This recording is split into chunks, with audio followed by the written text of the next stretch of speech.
and to power your own home. I can tell you, you can go to the store in like 3 hours and do this yourself, but you have, so screen record it and then clip it once I start, and then you post it, do whatever you want, share it so people know about it.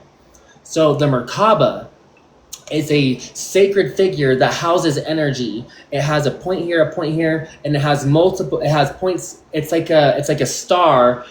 But if you don't know what I'm talking about, look up what a Merkaba, actually, I'll show you.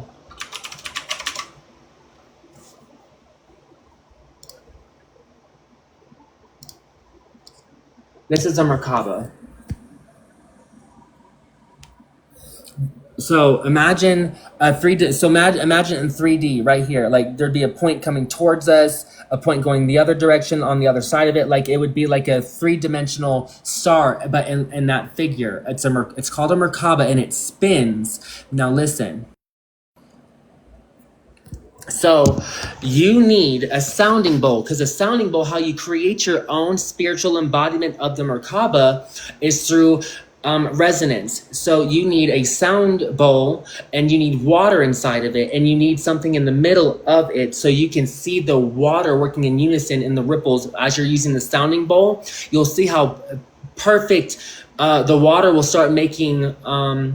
It will start making 3-dimensional forms and solid forms as it sticks up and does things. It will move in unison with the resonance. However, the Merkaba, if you were to take a drop of water and do that, the Merkaba, and you play the resonance in the Merkaba, you'll see in the water droplet, it'll start spinning and spinning and spinning, and you will see the physical embodiment of Merkaba. So knowing that, if you take a sounding bowl with water in it and you're doing this, you're creating the Merkaba, the spiritual embodiment of Merkaba, but you can't see it. So you need a physical one of these. You need a physical that matches the exact shape and size of the Merkaba. Of course, when you set it in the resonance bowl, it's going to take a minute to synchronize. You have to have it on a pendulum, a free, with no resistance spinning device that it can spin freely.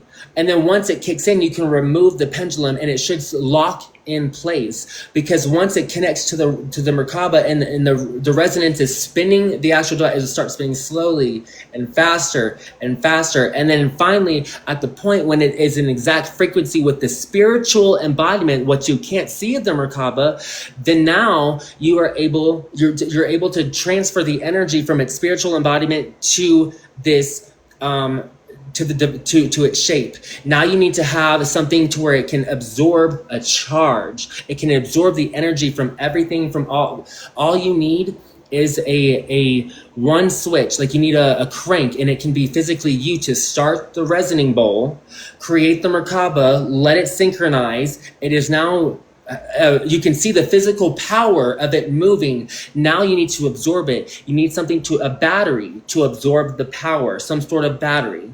So you absorb the power housed inside of it. So the battery should be inside. And then you use Nikola Tesla, and what he was telling us about energy transferring. You need an apparatus like wireless charging. What we've come up with wireless charging. You need to use an apparatus in that with that technology that can receive that energy that's being output through the Merkaba. And so once you have that, you're able to have an apparatus to the battery to where you're able to power a home.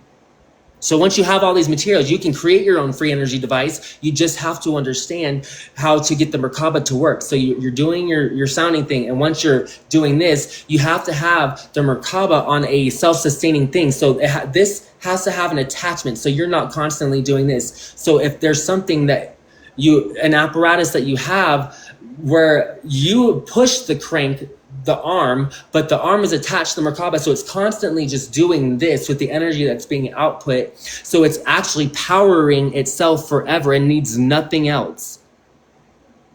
So as long as you push it, you get it to connect, you get it to sync, you can let go of it, and it should just go by itself forever at this point, because it's harnessing its own energy to power itself. So there is how you take a Merkaba, make its physical manifestation, bring its power from its spiritual form into its physical form. And so we can take the power from spiritual, and then we can transmute it into this physical manifestation realm, into electricity, because you can see the Merkaba, you can see the energy. As long as you're doing this, the energy is there, and it's magnetism, and it outputs energy. So if you're able to, again, get it to do it by itself with an automatic crank, that once it's synced in the mechanical part to the material part inside the sounding bowl, then it works. It should work, and you should be able to harness its power.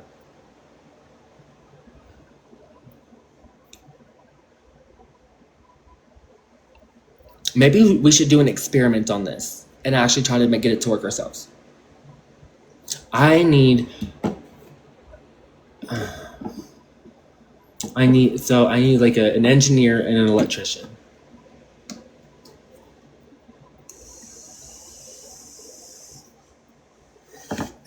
Y'all want to make a free energy device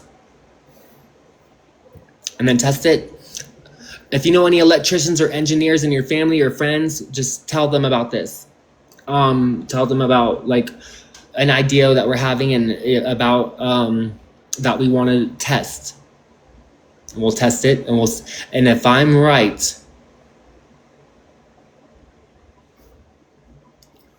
y'all better stop doubting me.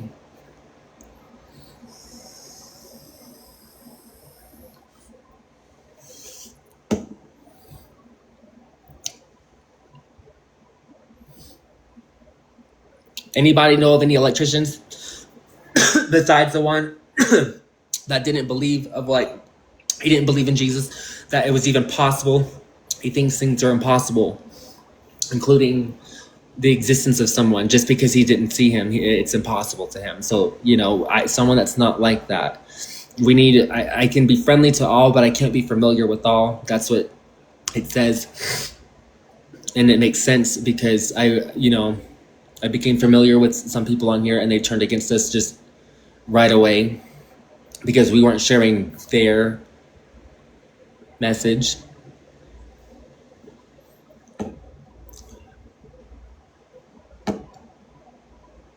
Never want to be Joe. I never want to be nobody else, and I'm sure Joe didn't want to be nobody else. The power's within you. You shouldn't try to be anyone other than yourself.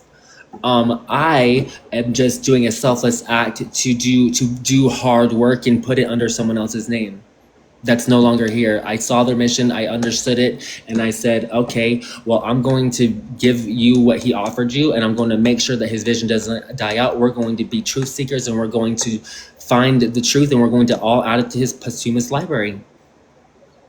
I know that pisses people off, but nobody's trying to be Joe.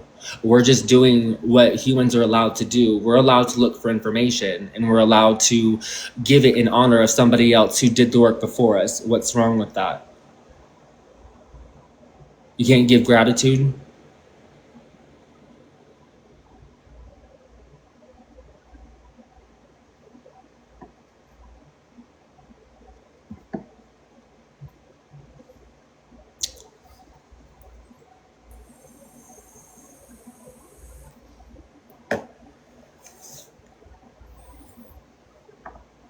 Free energy, free energy, free energy, free energy, free energy. And I told you exactly how to make it with the Merkaba.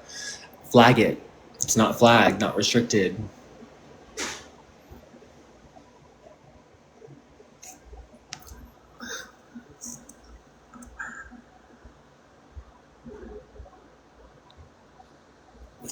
So yeah.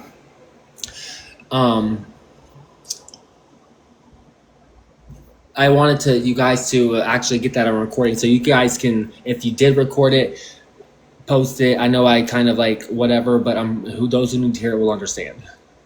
Dean crystals are about the same. When you look at them really close, they're about a similar shape to that. I remember seeing a study that there's dust inside your pineal gland because people have broken open it by taking it out of the skull, and that dust kind of looks like that. Okay, then show us. There should be a picture of it online.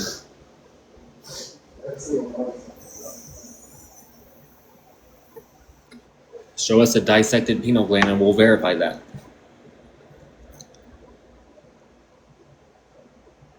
When someone I'm all for truth in Jesus. Ask Brendan. Oh, absolutely. Yes.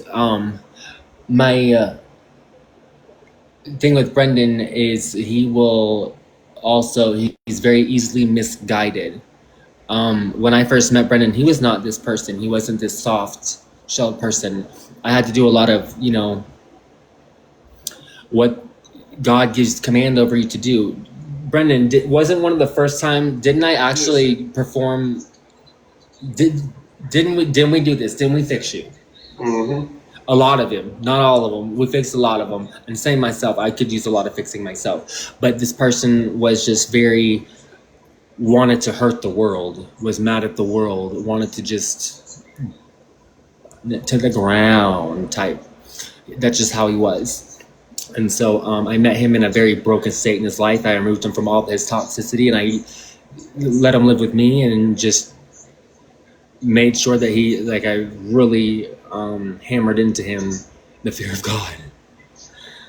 And here he is now. He's a full.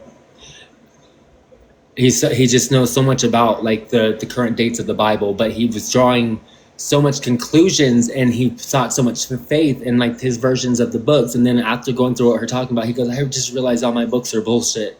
Didn't you say that? Some of them. I'm not saying they're the ones that Bible guy gave you. Oh yeah, no, all those. It's like I was trying to read them on video, and it just like I was like, "What am I reading?" But he really thought that was like valuable information to have because it was written in a book.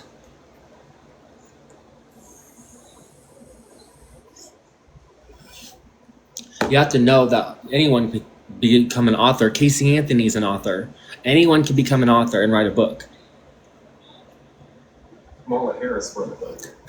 Stop. No politics.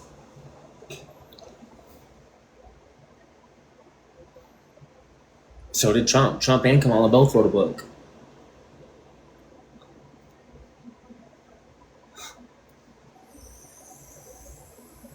But yeah, it's all these crystals that form a much larger crystal. And when they took those crystals under a microscope, they had similar shit. Absolutely. And even the people who see us waking up don't want you to wake up. They're like, "No, bitch, I go to work. I still gotta work. Screw that." And that's like, come on, like, let people live their own lives. That's why you worry about the log in your eye and not the speck in your neighbor's eye.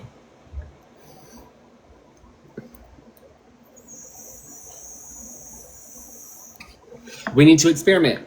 Right. So, Apostle, it sounds like you're onto some forward movement. Oh, and I love your profile picture, dude. Heck yeah. You want to come up here?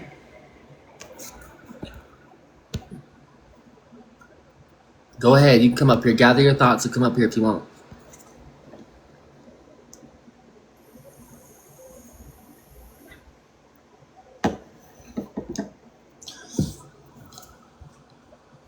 I think that I've done enough of showing that, like, people, and I fear that people aren't comfortable with coming up to me because I'll problem solve at the same time, because if there's problems to be solved in a way, you have to offer enrichment to your neighbor. You can't know something and not offer it to your neighbor. That's what it says. You're supposed to give the gratitude to the Creator and use it to enrich your neighbor. You give gratitude to the Creator for the knowledge you've learned, and you enrich it with your neighbor. So if they don't want to be enriched with it, that's okay too. But I feel like a lot of people don't want to come up because they feel like whatever they feel compelled to say, I might shoot down, and I don't want you to feel that way. We want to come together to like just know the same exact truth. There is no opinion. Opinion is where you got misled. Just, that's exercising free will in an unpure form, is to have an opinion. You need to just base everything off of pure mathematics. And then from mathematics, the building blocks of all science is mathematics. So the basics, that how you can know whatever you need to know, is mathematics. Algebra is how we find out what we don't know. Go ahead, Apostle. Oh, I'll mute myself. Yes, greetings to you.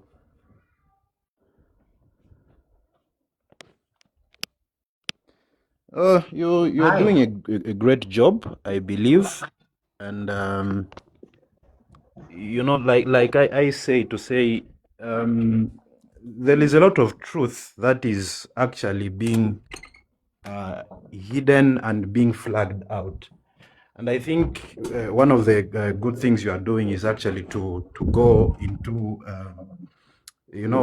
deep and actually unveil the truth, which is a brave position you've taken out, and I'm just here to encourage you to continue doing that. In as much as people might want to stop your movement, please I continue.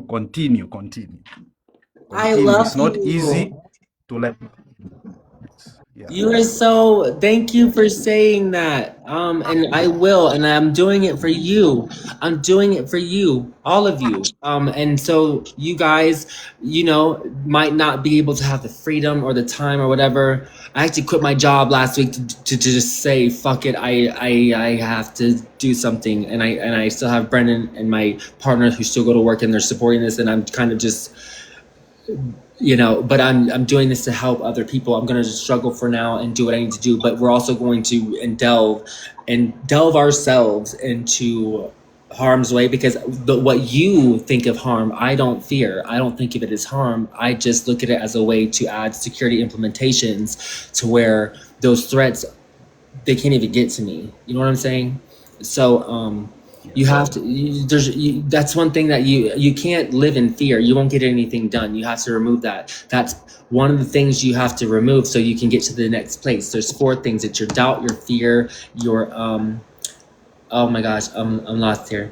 It's your doubt, your fear, your it's not ambition, it's your it's in the book. But there's 4 things that you have to get rid of to it's part of becoming pure. It's part of purifying your mind, and it's realizing that these are what's preventing you from moving forward. And those 2 I know of for sure. I don't want to misspeak and say the other 2, but doubt and fear I don't have inside myself. Not for myself. I fully believe in myself, and I fully am not afraid to go put myself and go find. Like I showed you, I've already been to the places where I'm going to go next. I've been to the Vatican. I've been, and like I've already been on this live, and I showed everywhere. Like I've already been where the information exists that you want. I just need I need an access key. Like if you're looking at this in a computer form, I need a different approach. I need a way of access. I need to find someone inside there that may want to help. Yeah. So far that's what I'm thinking. Is if I'm going to do this in the right way and not cause any negativity, I want to find an alliance within the Vatican, which I've never even tried to do. And I'm pretty sure they're a tight-knit community that, they're sworn to themselves and brethren. But if there's something in ourselves, the Book of Enoch shows us angels do not look like the angels that they built around the Vatican. Wow. So we just need to get the ear of someone who might want to truly find purification. And when we were going through purification of fire, they think that any fire is purification. No. Burning fire is not the same as holy fire. That's why it's talking about the angels are surrounded in holy fire. They're not burning, they're purified. They're fully ever purifying. There's nothing that can get to the ones with the wheels, the seraphim and the oraphim. There's nothing that can actually corrupt them, because they're constantly burning with holy fire. They're constantly purifying. Sorry, not burning. They're constantly the way we look at fire, we're still going to be having these terms of how we perceive them, but they're not burning. So when you get cremated, that is not being purified. When you think that it says ashes to ash, you're not supposed. There's purification fire and there's burning fire. You're not supposed to destroy yourself. That's why you're supposed to cut off your hand if it's sick, so the rest of you doesn't perish in the fire of hell. So your body, your physical manifestation is what, it's the conduit. You are what hosts your willpower, your soul. um your soul is, it does, it's not saying it exists only here, it exists through everything. The temple is within you and throughout you. It exists everywhere. However, you are physically manifested in the three-dimensional form right now in your body. While you have that energy and manifestation in this form, you can use it to do whatever you need to do. And that's what we've been, you know, taught that we can't. We have to actually be part of an occult, and to have a serial number since birth, to only supplement it and be fruitful for it, but not ourselves.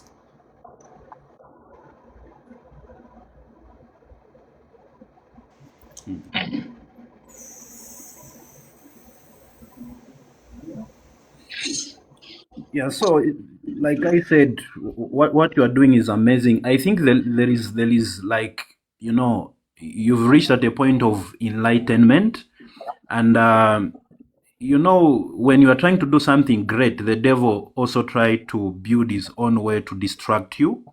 Yes, sir. But I believe you are going to pull through, because what you've just started is a great movement. Your words It's right a there great are movement, and I empowering believe. me. Words have power, and what you say in a positive affirmation to the shielding of my protection actually does manifest a form of magnetism that this book is telling us about that we just don't understand. And people will see it as divine intervention and miraculous, but that's what you can do on yourself. You can protect others with will and things like that. And so that's how you lift me up, and that's how we move forward. So that's just an example of how we affect each other. So you're, True, thank you. true. Yeah. Yeah, no, you're welcome. So I just came through to tell you to say, please, continue doing it. I think it is God raising you to actually raise an army that is going to come so strong. So I'm just here to tell you to say, brother, what you are doing is great. What you are doing is amazing. Other people can be irritated. We don't have to mind them. But what you are doing is an amazing job. And you have to push harder, continue until we reach to places we never thought we can reach. So thank you so much. Thank you for your words. Thank you. I love you You're so much. welcome. Thank you so much for that. I hope that you have the best day. I hope you learn something from, and you take it, and that you just keep watching and you see, and that you just are happy to see what you see. I just hope it, Yeah, gets you the always here whole to way. learn, always here to learn. We're here to raise everybody's vibrations and consciousness together. Very important. Yes, Thank you yes. so much for And I'm your, here to learn, and I'll continue learning until we get to places. Yeah. Thank you so much. yes. So where are you from? I'm from Zambia. Zambia. Wow.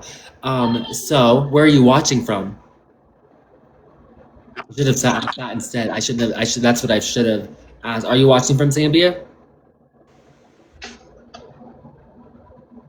It's okay. You don't have Yeah, to. I'm from Zambia, and I'm watching from the capital city of Zambia, Lusaka. I hope you are familiar with Zambia. It's in Africa. Yeah, absolutely. Yeah, absolutely. Yes. Yeah, Zambia, Ghana. Yeah, yeah. Georgia. Yeah, so yeah, no, absolutely. I'm trying to like open up my. I already knew where Zambia was. We, I'm speaking too much. I'm sorry. Yeah, I don't ever. So what I was leading up to with that question was, so in your area, do you have any secrets? Do you know of any secrets, anything that's local that people just wouldn't know around the world? Or do you know of anything about your local land? Just say like in South Africa or like in Zimbabwe about the mermaids. Just anything about information about just something about that we don't understand. No, no, no, no. Because in Zambia, I don't know if it's because of it's a Christian nation or what. People are not so much into those, and this is one of the things that I'm trying to actually see if we can start something, and actually bring people to a place of enlightenment. And I think a lot of people around here don't pay much attention to such kind of details. Absolutely. And your observation in that is amazing and astounding. And my observation from that would be you're probably not the only one in your area. Exactly. Exactly. True. So even though it's classified and the leader is saying this is a Christian nation, how many of them are actually leading or following that and not wanting to find more? You know what I'm saying? Yeah. Yeah. Yeah. That's true. That's I absolutely think true. it's human. I think it's Yeah. part of us as human. I say I think because I don't want to force a perspective. That it's just part of our journey to learn more and to know more. You're born knowing nothing, so you're always constantly learning something that you didn't know, or you just stop learning and you just are complicit with what you're told and you don't do any research for yourself. And that's Yeah. what it says.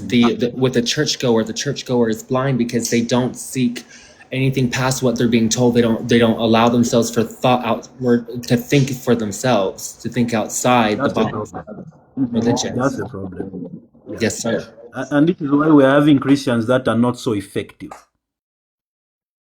Yeah. Because Right, we are not in spreading search of the the correct truth. message, correct, right. They're not effective in Yeah. spreading the actual what they're supposed to be representing. Is that what Exactly. you mean? Exactly. Yes. Exactly. Exactly. Yeah. So because we don't think outside the box, like you said, whatever we are being told, it's final to us, and we go with it. So we should reach at a place, like you said, to think outside the box and actually to reach at a place where we want to know the truth, which is very, very important. Yep. I agree with you, and I'm just taking a second to process and think about things. Yeah. So the moment I saw you, I think I told myself, I think there is a light that has just connected me to, this brother, and just actually try to see what he's trying to, represent. And when I looked at you, I said, let me try to understand. And thank God, God helped me. I saw the importance of what you are trying to do, and I said, no, let me stay, let me learn, let me see what is happening. And I've been here learning. Once I just see you live, I'll be here following, learning, and I usually do that, and I'll keep doing that.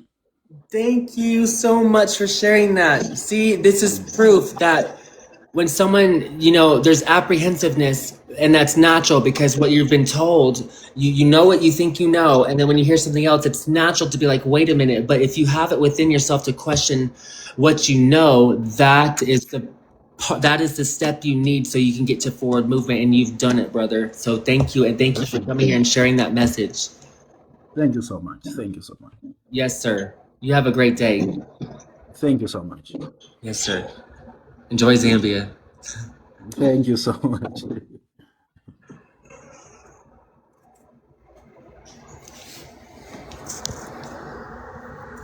Running Deer, I'm gonna bring you up. There's 4 requests, and it says you're a fan on the thing, so absolutely come on up, buddy, or friend. Or it's in order for Jesus to be holy, he would have to be born in the womb.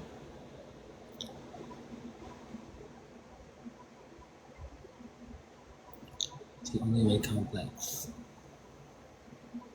Yeah. And he wasn't born from 2 adulterers.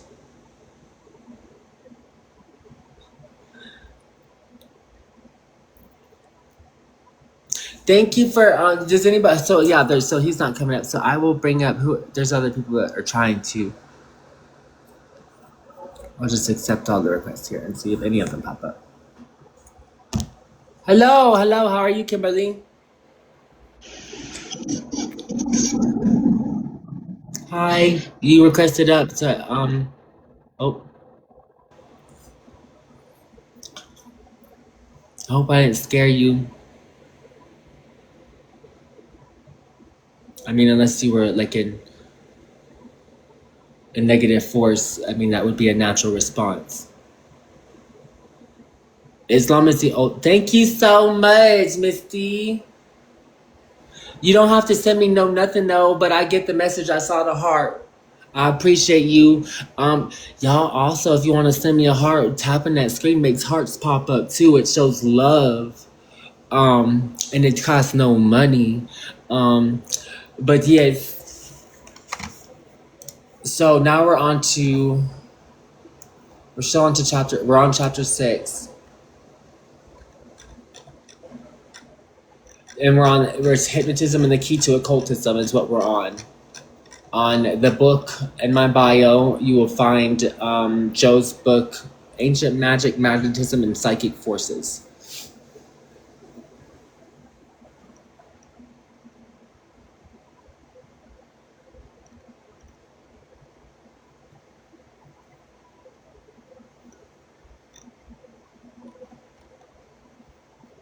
Okay.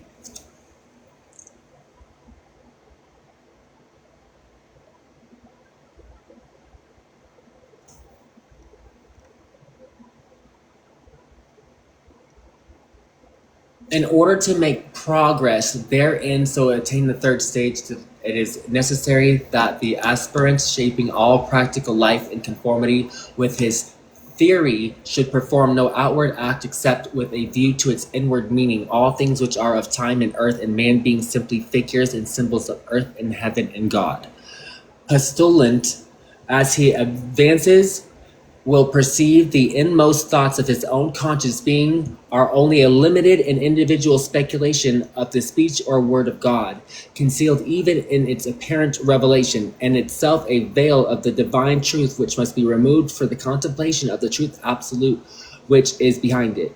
When he was reached this point, the mystic will have entered on the third stage of his illumination. This is the most difficult of all.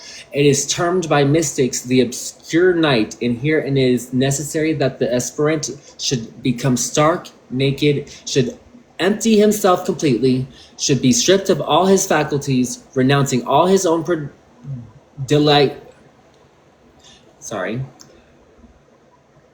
renouncing all his own predilections, his own thoughts, his own will, in a word, his whole self. Aridity, which is like dryness, weariness, temptation, desolation, darkness, are characteristic of the epoch, and they have been experienced by all who have ever made any progress in the mysteries of mystical love. The fourth condition is denominated the prayer of quietism. So the fourth condition is denominated the prayer of quietism, complete immolation of self and unreserved surrender into the hands of God, hope repose as their first result. Such quietism, however, is not to be confounded with insensibility, for it leads to the soul's real activity, to that which has God for its impulse. That is why Jesus said, "Do not babble on like the Gentiles do, for your God already knows what you need before you speak." So when you pray, you do not pray in front of everyone. And if you want to reference this, it's in Matthew. You go to your room by yourself, close the door, and you get on your knees and you say, "Our Father who art in heaven, hallowed be thy name." That prayer. And that's what this is telling you. It's what it's called. It's quietism. And that's how you're supposed to pray. And it says that complete immolation of self and unreserved surrender into the hands of God have repose as their first result. So it has hope so such quietism, however, is not to be confined with insensibility. It is not to be confounded with insensibility, for it leads to the soul's real activity, to that which has God for its impulse. So your quietism is how it's the soul's real activity. It's what leads you to the soul's real activity is when you are quiet, to that which has God for its impulse. The fifth degree in the successive spiritualization of the human soul is called the state of union, in which the will of man and the will of God becomes substantially identified. This is the mystical irrigation which fertilizes the garden of the soul. During the portion of his development, the individual, imbued with the sovereign disdain of all things visible as well as for himself, accomplishes in peace, serenity, and joy of spirit the will of God, as it has made known by him by the word of God supernaturally speaking within him. On the extreme further limit of this condition, the mystic enters the sixth state, which is that of ecstatic prayer, which is the soul's transport above and outside itself. Constitutes a union with divinity by the instrument of positive love, which is a state of satisfaction, beatitude, beatitude, beatitude. So it consists a union with divinity by the instrument of positive love, which is a state of sanctification, beatitude, and ineffable torrents of delight flowing over the whole being. It is beyond description, it transcends illustration, and its felicity is not to be conceived. Love, which is a potency of the soul, or the anima which vivifies our bodies, has passed into the spirit of the soul, into its superior, divine, and universal form, and the process is completed, compromises the seventh and final stage of pneumatic development, which is that of ravishment. So that is so true, because love is transcendence, and that's what creates life. So it's telling you love, which is a potency of the soul, or of that anima, which means to animate, which vivifies our bodies, has passed into the spirit of the soul, into its superior, divine, and universal form, and the process is complete, comprises the seventh and final stage of pneumatic development, which is that of ravishment. Renouncing all that is corporal about it, the soul becomes a pure spirit, capable of being united in a holy celestial manner to the uncreated spirit, whom it beholds, loves, serves, and adores above and beyond all created forms. And this is the mystic marriage, the perfect union, the entrance of God in heaven into the interior man. The history of Christian supernaturalism informs us that in these 7 stages of transcendental adoration, the body of the mystic was seen to rise from the ground and to poise itself mysteriously in space. Ravished by interior visions, he became insensible to all that was passing around him, and at the same time its physical senses, which had suspended correspondence for the moment with normal exterior environment, were ministered to in a manner which we should term magical. We saw, heard, felt, tasted, but on another plane of being, and occasionally his indescribable ecstasy was manifested in the aspiration of lights and halos about him, and in the diffusion of an unearthly fragrance. If all these phenomena are to be accepted as literally true, they surpass in degree, which is passing the code, executing the command, making it work, just like in mathematics or in modern day technology. If all these phenomena are to be accepted as literally true, they surpass in degree what has been achieved by psychological experiment at the present day. But in respect of their kind and class, they are the phenomena of ecstatic hypnotism. I got Tobit. Heck yeah. Because this is Orthodox. Nice. Oh, I got Wisdom of Solomon, so I have some Apocrypha books I didn't even know I had in my Orthodox Bible. But that's not Apocrypha text, because Orthodox is going to be translated a little bit differently. So there's Apocrypha text, there's Orthodox, there's Gnostic. Mm-hmm. There's evangelic, there's different ways that it's interpreted. And so what we're looking to do is, which is good, because you probably, so what's great about this one, Brendan, you should post it anyway so we can see the differences between this book of Tobit and the 1850 Apocrypha book of Tobit. 3 books of Maccabees. Yeah, Sullivan. Go ahead and upload those. Yeah. We have a scanner right there. Oh yeah, I can get that. It works. It's brand new. Do you need help? Yeah,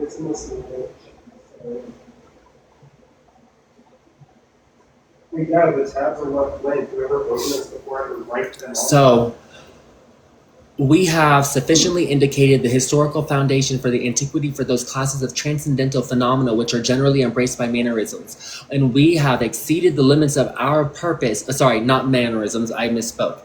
Let me reset. It's mesmerism. We have sufficiently indicated that historical foundation for the antiquity of those classes of transcendental phenomena which are generally embraced by mesmerism, and we have exceeded the limits of our purpose to establish a connection between them and the highest altitudes of mystic end and action.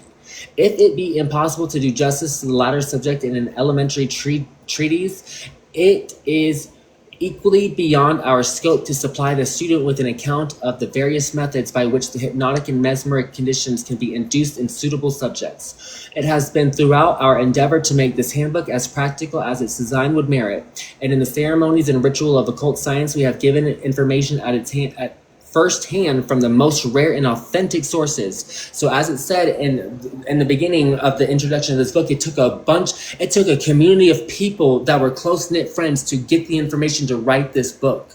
Like they were trying to preserve what was left of the world back in 1895 and trying to put it into this book. This book is $9,000. You can download it for free. I didn't scan it. I made a project so where we could all get these books because this was Joe Felz's mission.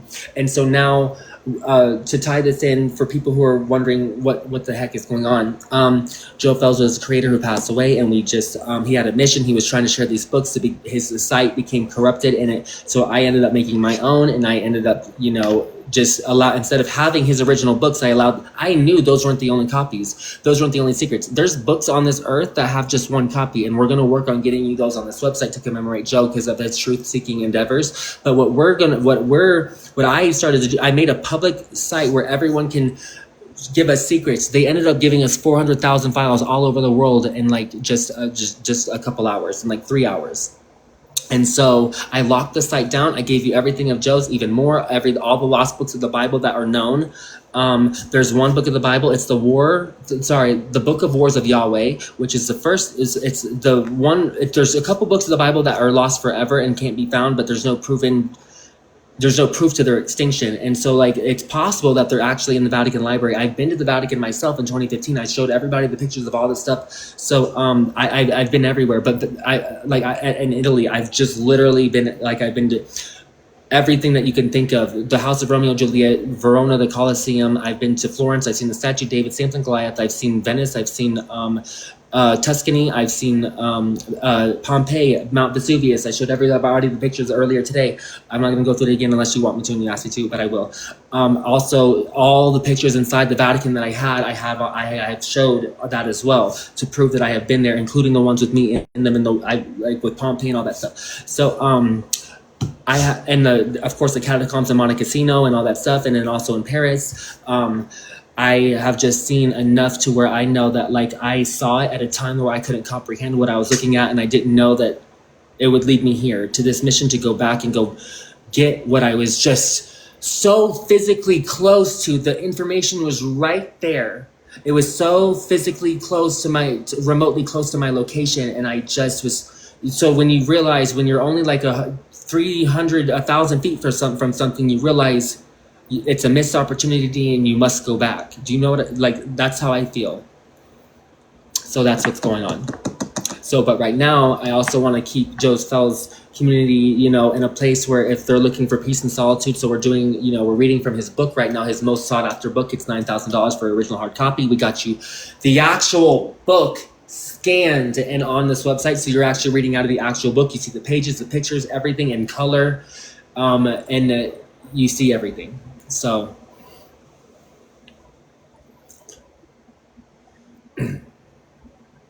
yeah, you replace your free will with the will of something else. I assume it's the will of I say God, but how do I truly know that? What if it's my own will? What if it truly is my own will that I'm using, and I just say I replace it with God's will, and I could just be misspeaking, because as this book was telling us, we look at things that we don't understand and to be miraculous when actually it's actually within the bounds of magnetism, and and that's just the laws here of how things happen. And you are actually capable of great things. We just choose not to do them, and then when great things are done, we're like, oh wow, that's miraculous.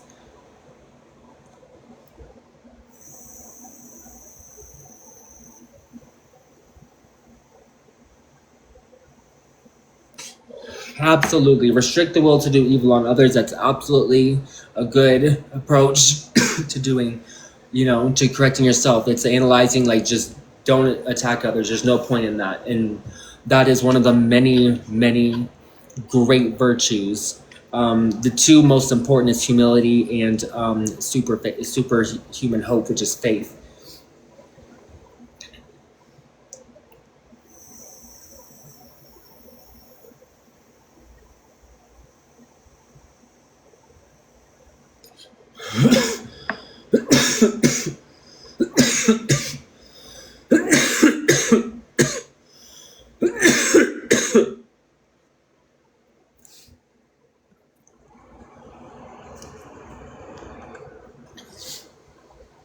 Ooh, it is hot up in here.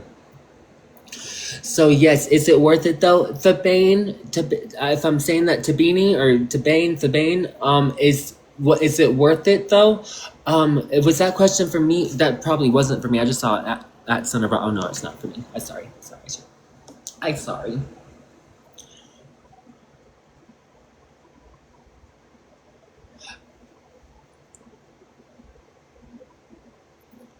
Is that the one that the how to win that we have? Is that one damaged? That's on the site. Is it damaged? So, okay, Cascade, you actually asked a question which might seem impossible, but it might not be. Oh, okay, never mind. I thought you meant the physical copy. I was like, okay, so we're gonna work. So we need to work on building a Merkaba, the free energy device that I was trying to tell you about. So like, there's all sorts of ways that you can make a free energy device. I'm gonna tell you one that actually works in tandem with the spiritual realm, and it's a Merkaba. You use a sounding device. You put the water in it. You see the resonance. That's the spiritual embodiment. That's how you create the spiritual embodiment of the Merkaba. You have to have the physical thing that looks just like it as well in the bowl that is on a pendulum to where that with no resistance, so it can spin with the actual resonance, because when you're spinning it, you can see the water moving and doing this. Well, yeah, that's the power of movement. And so it needs to spin the Merkaba, the actual device, as long as it is the same size as the spiritual. So you have to have the right frequency of sound, the right sound bowl. So it depends. The bigger the sound bowl and the Merkaba, the bigger the device that of the 3D manifestation of the device that you create, the mechanical device, which doesn't have nothing attached to it at this point. We're just thinking of metal bars or whatever it's made out of. It's just a foundation of a hollow Merkaba, and it's just the outline of a foundation of the hollow Merkaba. And so when you have it spinning on the pendulum, and it'll power itself when you're doing the sounding bowl with your arm. If you have a device that does this for it, that you can clip it to, that once it actually when it syncs, when the spiritual manifestation of the Merkaba and the sounding bowl syncs with the mechanical object that also matches its physical embodiment shape. Once it syncs and it's fully spinning at the exact same frequency of the speed of the real Merkaba, the spiritual embodiment, where the power is housed, that is how you bring the power to the physical realm, and that is now how you just need a battery to charge it. And then through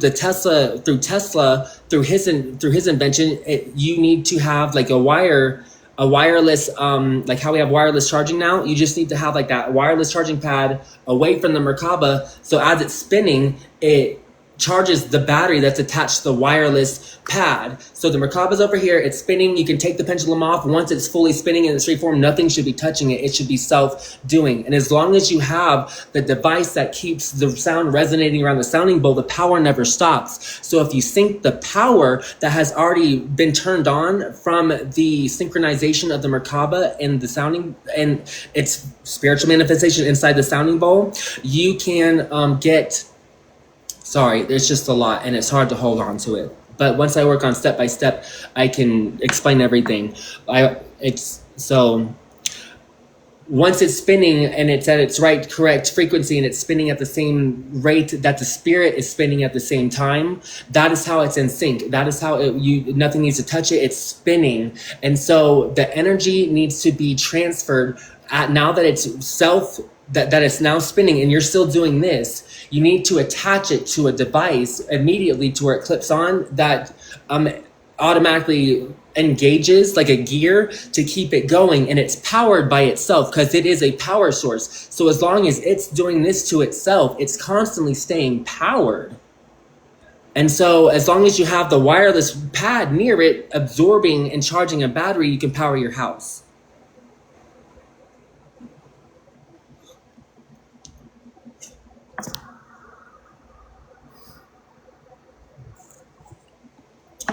Hi.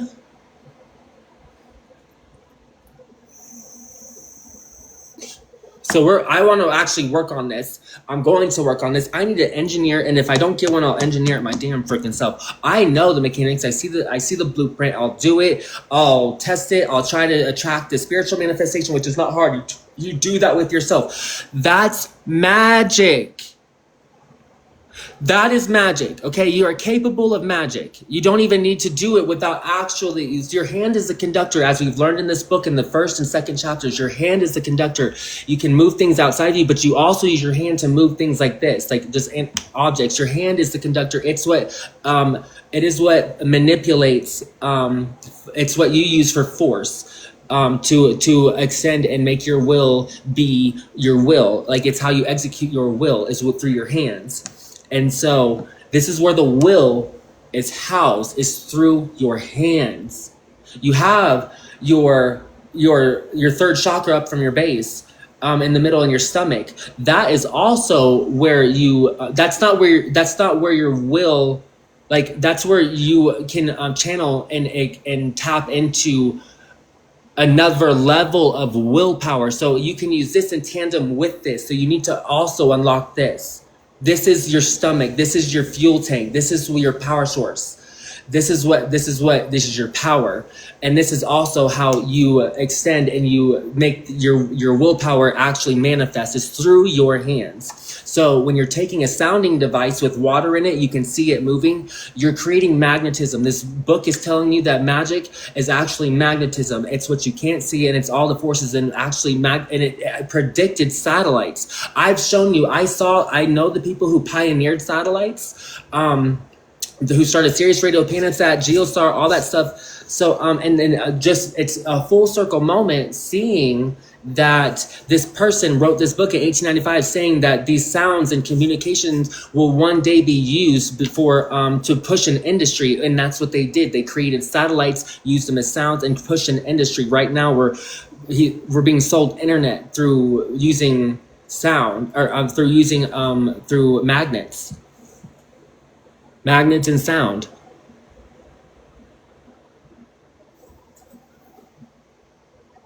If you think that satellites don't use magnets, how are they floating above our head without falling? Everything is has a magnetic force, and it has a magnetic effect, and can be affected by magnetism.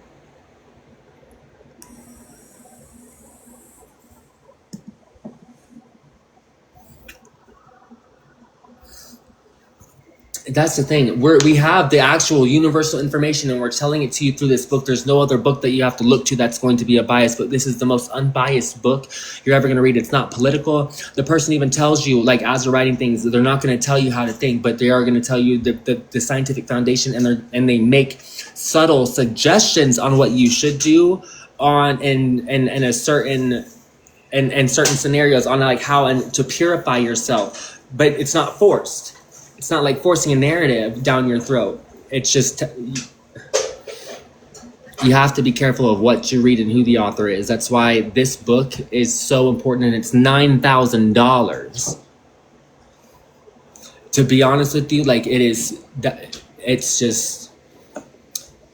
incredible that we could actually be having this for free. You could get it for free and read out of a physical copy that has been scanned with pictures and everything in it. You have the best next thing, and it's free. Not $1, not $10, not discounted, not nothing. It's free. And you can have this access. You don't need any other books. You need to just listen to this one for right now, because it works in tandem with what you can't understand about the Bible. It's very goes by proof in mathematics, and because the building blocks to all science is mathematics. And that's why this book, it's not about opinion, it's not about politics, it's not about bias. It's very, very informative, and it's very hard to, there we go, $9,500.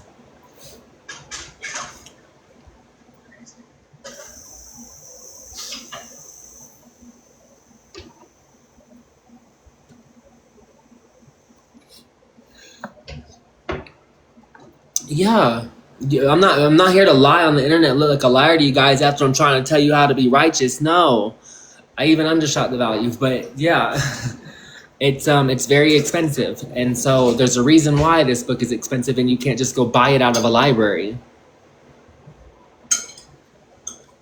You can't download it off the archive like you think. It's not just in where you think you can find it.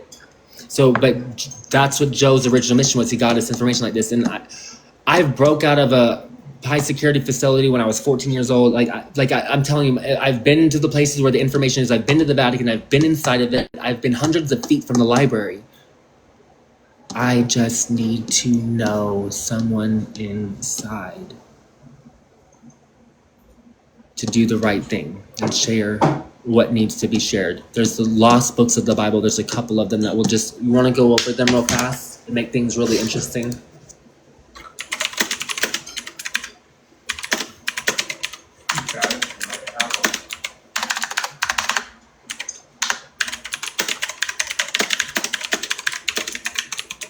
There's books that you can't even search about on the internet because it's been held in such secrecy. That's what this other book that we're reading tells you.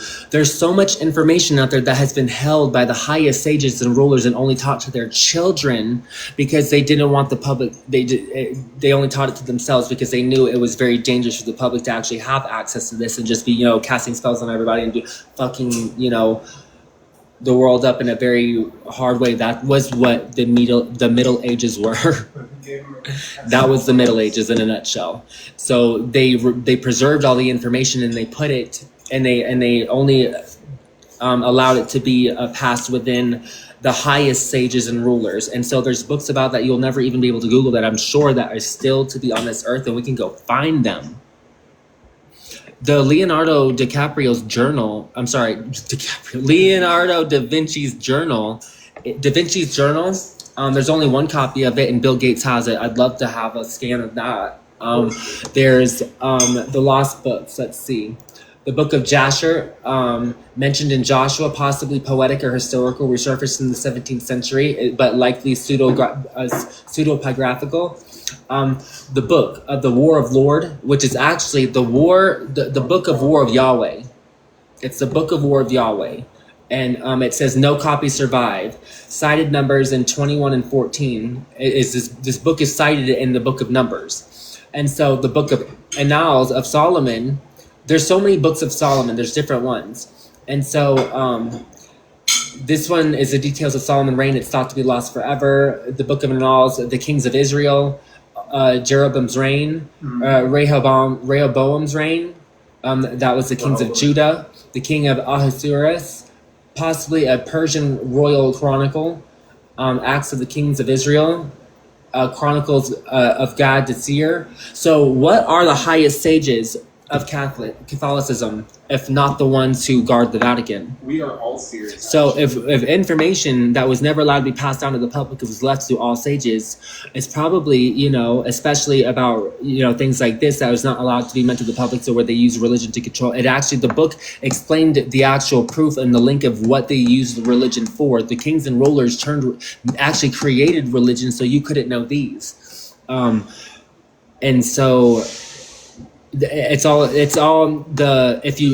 chapter on this, the hypnotism of the occult. We just went over it. So it's that's how the rulers were. Everything is a cult. Everything's designed as an occult, especially society today, and everywhere, shape, or form. It is completely uprooted. If you have a ruler, you're in a cult. If you cannot make decisions for yourself and be righteous and make righteous decisions, and there's laws against righteousness,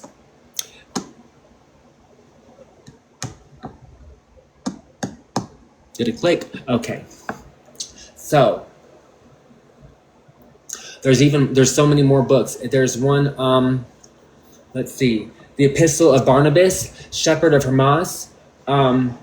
These are New Testament lost books. Gospel of Thomas, Gospel of Peter. I've got the Gospel of According to Peter we recovered that one. The Gospel of Mary, we recovered that one. So I have those two. That's Jesus's mother. It was found in the Nag Hammadi in 1945 and those sealed things. So we didn't even know this was a real gospel until 1945 of the Holy Bible. So it was never even added into it. So here it, or actually, if it was, this was this gospel. If it was taken out, and that's how we know it's because of the Nag Hammadi Egypt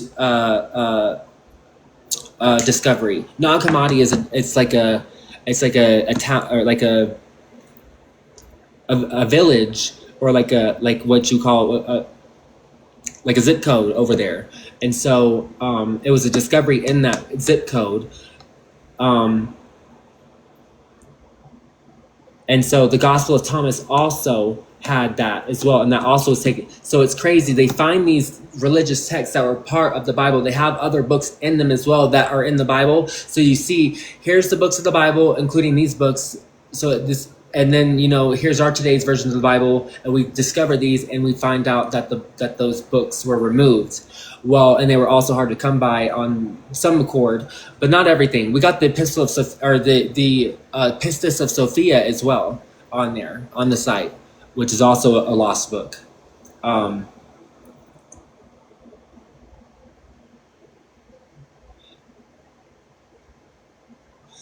a lot of these things that were inscribed on tablets. So there's a tablet in Paris, the Codex.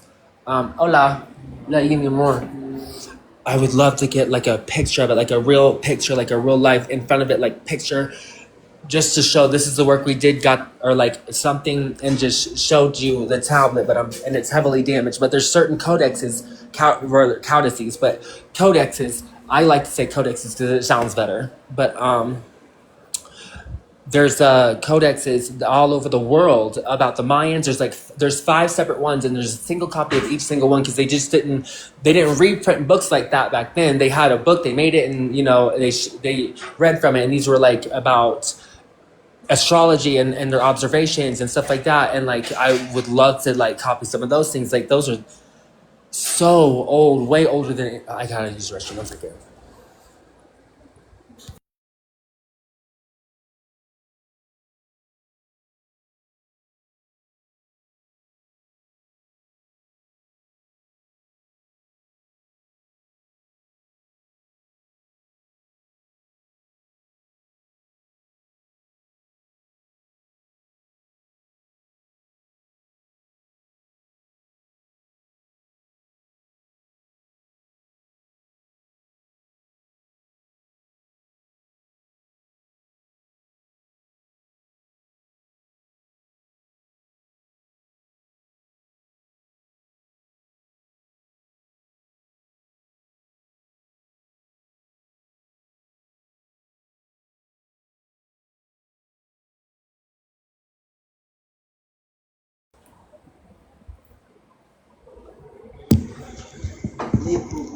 Okay, amor, love you. You got comida? It's okay. No, está bien. Está bien. Gracias, mi amor.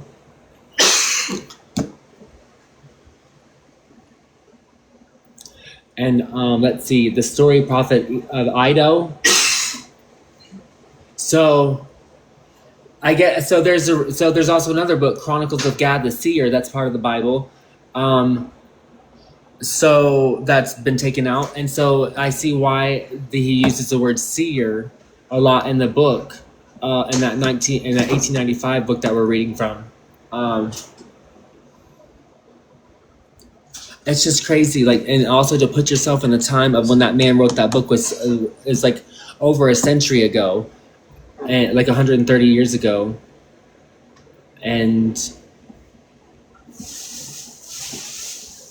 it's just crazy to think that we're reading this information now. Someone was desperately trying to share this information, and somehow it stayed alive, and there's only like just a couple copies left there that are like super expensive, and we've shared it and made sure his message stays alive. L.H. Anderson is probably like screaming from the heavens or wherever he's at.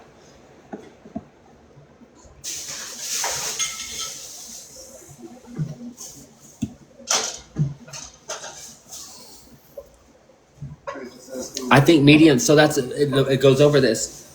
I was also telling you, it's just algebra. Clairvoyants and mediums, they know algebra. They are able to, they know it enough to where they use it, they execute it correctly, because you know how, the please excuse my dear Aunt Sally method, like when you use algebra, you have to use it variables in the equation correctly, or else you're not going to have the right information, and you have to solve to find x, right?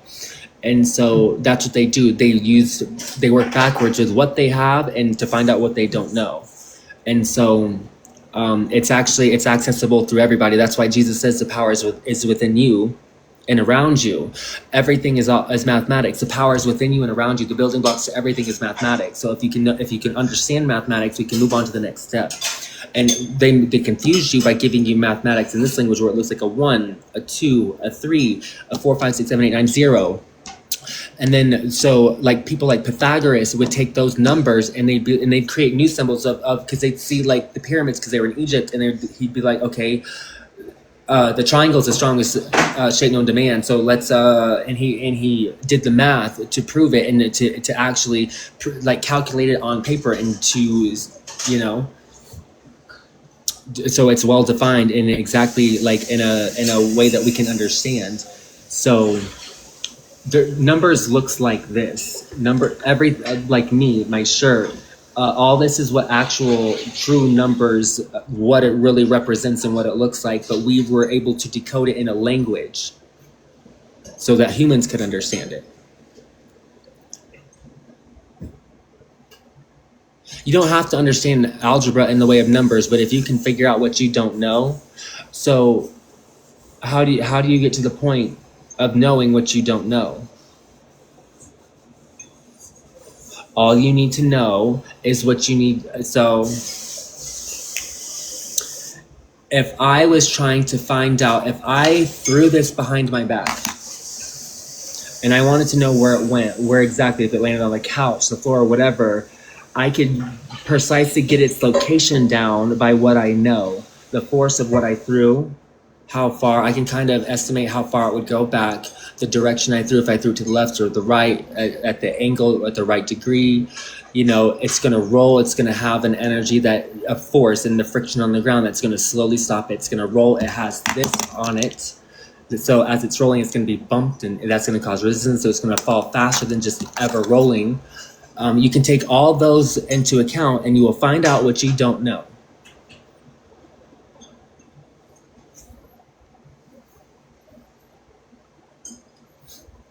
Algebra is not probability. That's a different type of math. Algebra is actually finding the exact number by working backwards.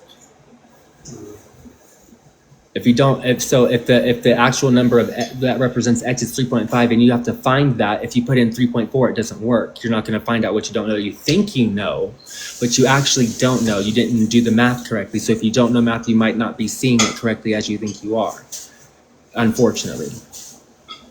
So, but that's how it is. It's science and it's magnetism, and it's that all this is an ether. This is an ether. Even space is a medium. Light passes through it. We have stars. All the light passed through here to get here. So even in the darkness of space, that is still a space where things can exist. If that is existence in itself, that is something, that is a medium. Light and sound can pass through it. So space in itself is a medium. It's not empty. It's not nothing. It's a medium. That's why all the planets and the stars and everything are moving apart from each other. Like it's going apart. So you have three things. They're actually moving further apart from each other, not like they're just going in one direction. They're moving apart from it further. The space in between everything is getting further. So that means space in it right now, in our observation of it, is expanding. However, I have a theory that because everything is contracting like a heartbeat and pulsating, just like us, we're pulsating, we're vibrating. A vibration is this. You go back and forth, back and forth. So space is doing this, but it's so on such a grand scale in my head that it is that we're just perceiving it on a time feed that goes like this. So, but if we went like this, you'd see it do this. It's vibrating.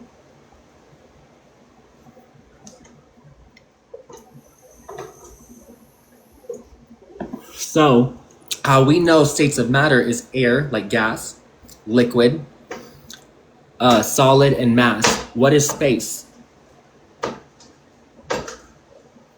If it's a medium in itself, and air is matter, a state of matter is gas, what And those are what we use to for me. So what is space? It hasn't been fully perceived or at least taught to us.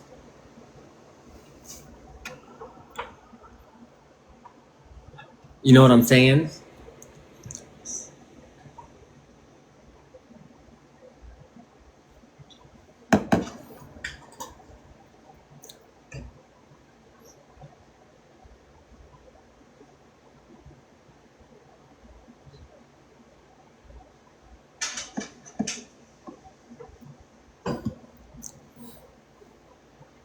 Yeah, so and in itself, it is a state of matter. It is a medium which light and sound still passes through. So, if we're building technology to get out of here like a rocket that needs air to push itself out, and then we need thrusters, we haven't observed space enough to know how we can actually use it and use the medium, like how we use the ground. We have tires to move on it. We have propellers and for the air to push ourselves past wind. What are we not understanding about space to move about space?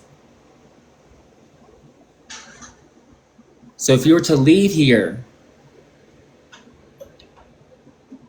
do you catch what I'm saying?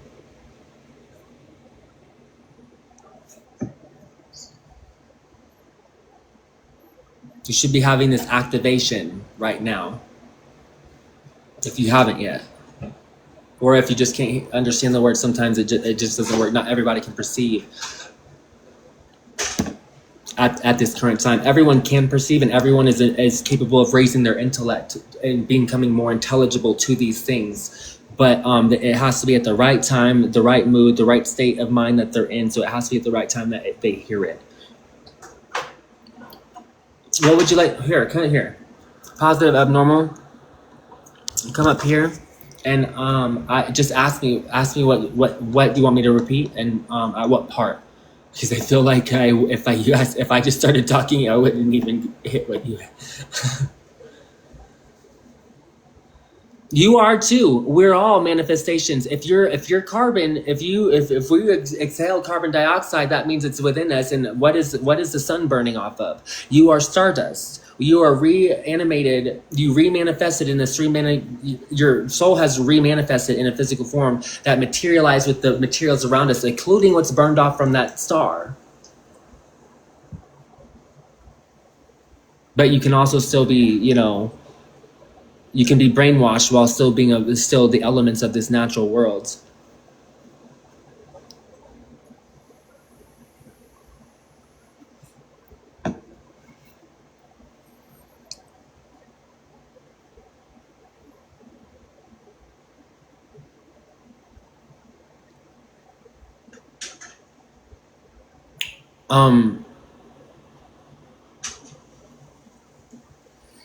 It is a nuclear reaction. The sun. That's how we made nuclear weapons, is because we took what we understood from the sun. Because the sun is still like it does emit. You're right. It's not like burning off itself, but it's still itself is absorbing energy. That's why a star, it burns off carbon. A star it does expel carbon. It burns off carbon. It burns off and it emits radiation. That's an exhaust. So if radiation is invisible, and that's a form of magnetism, it is exhausting from its burning. So that is still, it's still like an exhaust. Your car, you burn the fuel and it has to have an exhaust, and it's air. You can't really see it. That's the same thing with the sun. It's not burning in the sense of like when you set wood on fire, because like if you had something as big as the sun, and if it was like a huge pile of wood and you set it on fire, it only burned for 2,000 years, and then before it was completely it cindered out. So that's how we knew that the sun wasn't an ember, but it was a nuclear. It was just a bunch of nuclear reactions. So the molecules inside the sun are just running into each other and booming and exploding, and so that's what a star is. All of its molecules are just they're exploding. They're running into each other. They're unstable molecules that hit and they explode. And because of its great magnetic force, those explosions are contained into a sphere. So that is how you have an everlasting energy source, because like the Merkaba that I was explaining to you and how to make it self-sustaining, the sun in itself, it will, and we're going to work on building an actual Merkaba free energy device and going through it with TikTok and all that stuff. So with the sun in itself, because the way it's set up, its own exhaust is what keeps it together, so it's self-sustaining. So it doesn't work. As long as there's molecules that are held bound by the magnetic forces of gravity, they'll run into each other because they're so unstable, they're just going to keep flying around. So the gravity helps them find each other and run into each other, and boom, that's how you have an atomic explosion. And so the sun in itself, its exhaust is, magnets and gravity. So it's able to just, in itself, while it's exploding, hold itself together. So what is an explosion? It's energy. Because how does a car engine, that's how we were able to create engines, because you need a fire, oxygen, and you need fuel. You need a power source, and as long as you have all three things, you have this explosion that keeps going like the sun. So you have power. So that's what we do inside of an incombustible engine.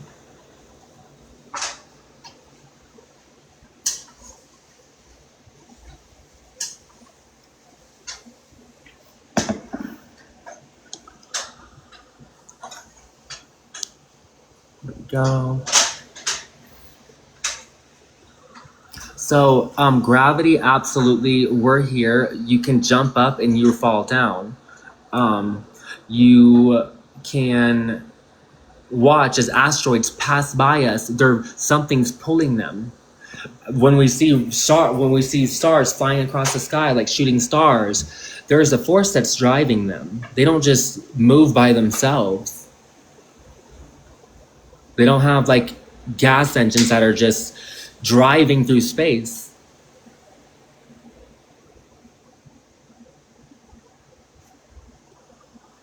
So you admit gravity is real.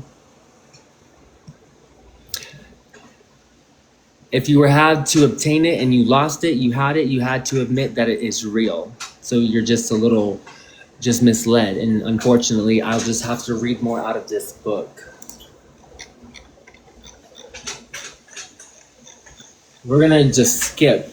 Actually, no, I can't skip the occult because then we need to know why you're here.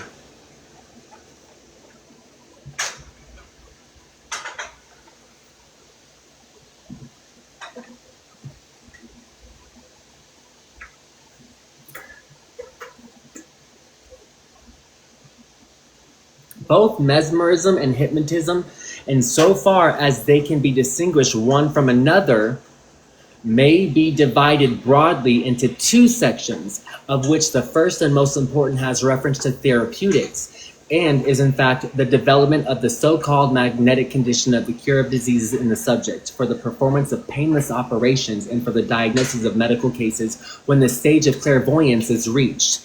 How many times have I explained to you how to reach it? And it's just algebra. To figure out what you don't know, if you want to figure out what you don't know, it's the algebra.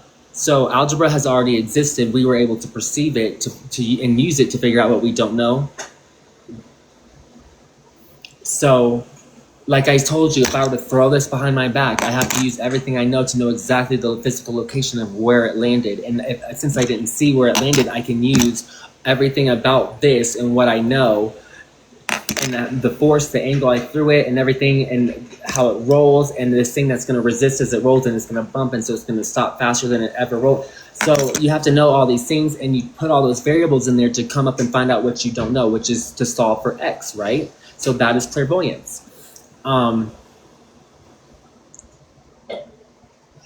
a sufficiently susceptible subject, the passes and will of the mesmerist induce a condition of profound trance, which before the discovery of anesthetics was made use by Dr. Elliotson in India with precisely the same success as anesthetics for the amputation of limbs and the removal of cancers which were suffered by the patient unconsciously, and in the absence of any of those subsequent ill effects which not infrequently attend upon chloroform and stupefying gases.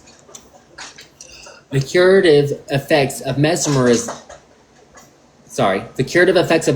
are not less astonishing than its power in the suspension of consciousness. During agonizing operations, nor do they by any means invariably depend upon the entrancement of the subject. Passes made over affected portions of the body, sometimes the simple imposition of hands at others, that process which is now termed message, being a department of medical rubbing and fundamentally a mesmeric treatment, have produced wonders in healing which rest upon unimpeachable evidence, and their citation would fill volumes. It would scarcely be exaggerated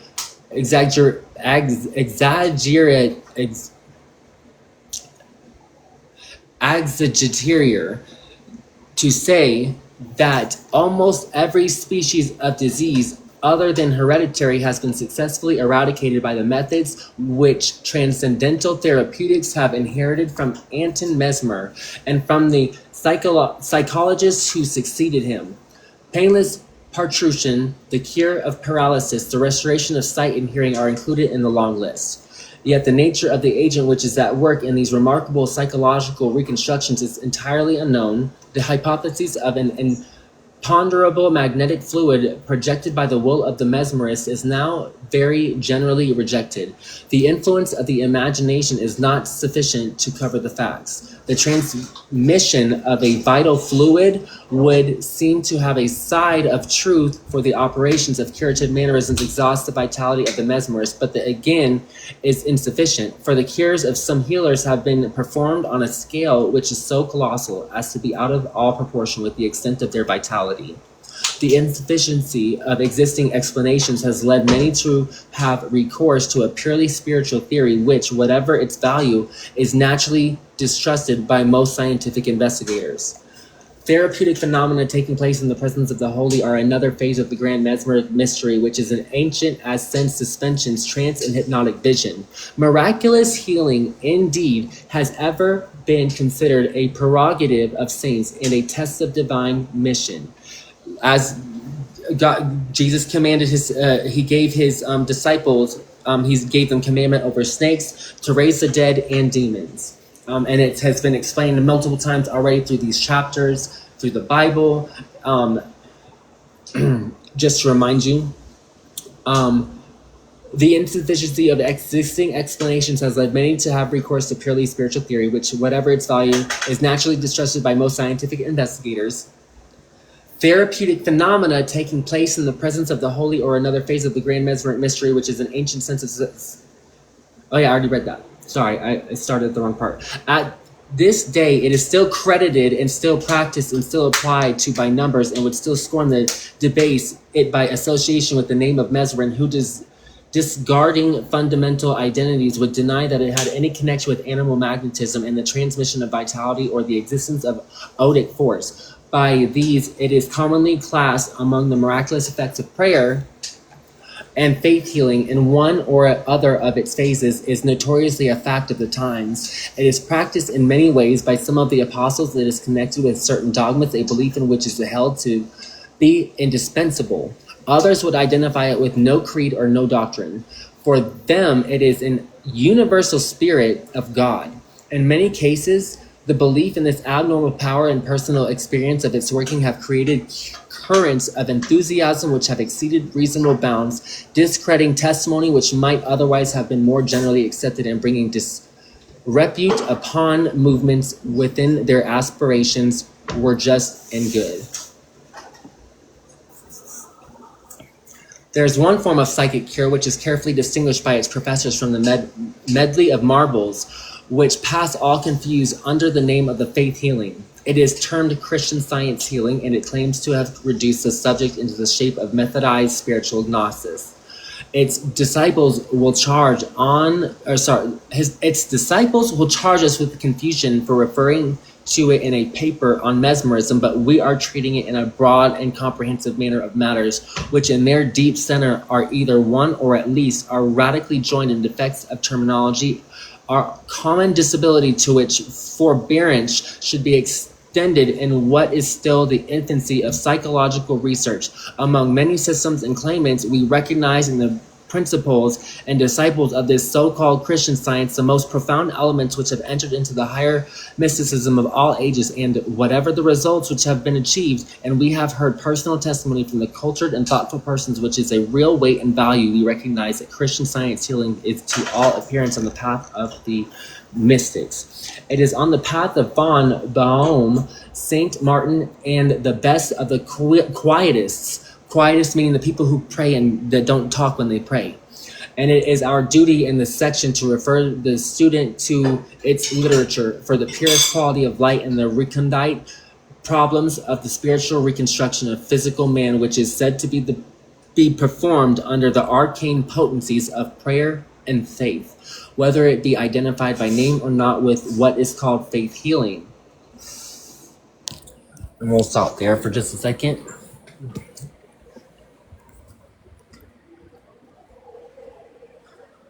Hi, Sheldon.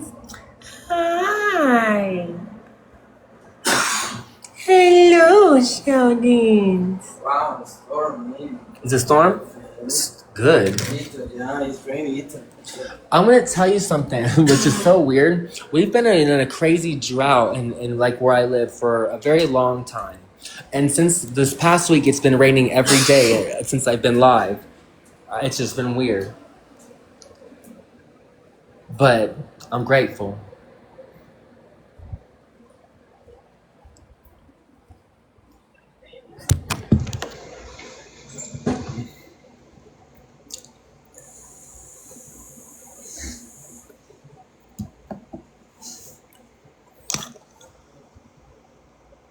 So, where are we at, you guys?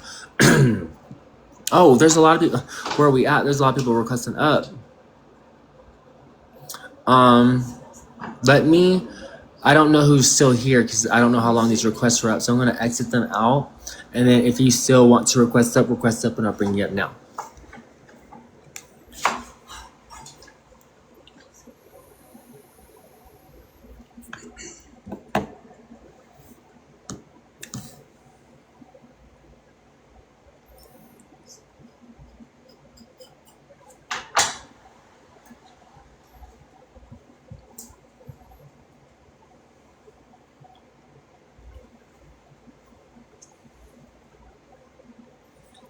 Yes, it is. Yes, it is. Do you have anything that gives info about the Gobekli Tepe, the Gobekli Tepe foundings? Girl, no, but we can. We can do anything. Ooh, I've been giving myself a long list of things that I need to work on and to go get these books. Ooh. Anything I can do the impossible. Absolutely, you can. Anything on Jesus. This is all like everything I was reading before this in the first couple of chapters all led into Jesus. It was all talking about. It was putting in Bible scripture. It's like, and it put different ones from the Bible. It's like it's all saying this, but then you also have these books that were taken out that say this, and so. It goes through so much. It reveals to you the difference between what happened. It tells you how religion started. The start of religion is in this book. And it explains it in detail. We went over it, but if you want me to start from the beginning, you guys that are new here, just put start from the beginning. Or just say yes. And we'll go over what was missed. Yeah.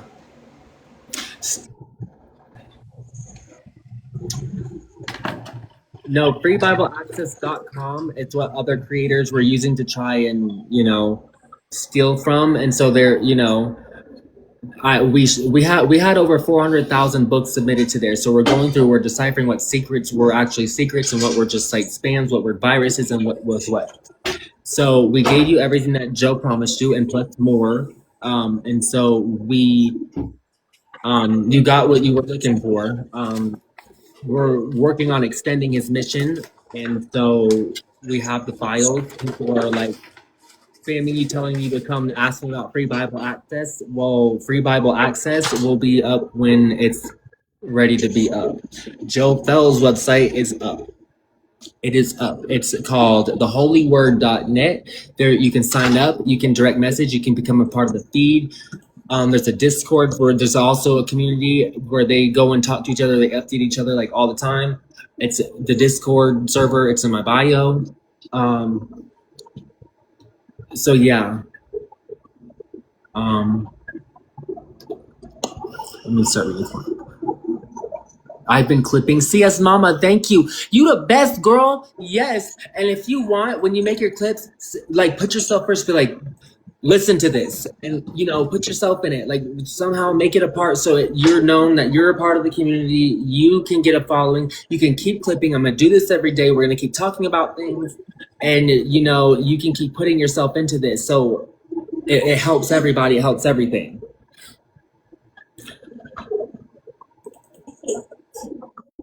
Where is the Discord? It's in my bio. If you go here, if you look in my bio, you'll have to copy and paste the link. Or take my bio, copy it, paste it in notes, and copy the link out of that.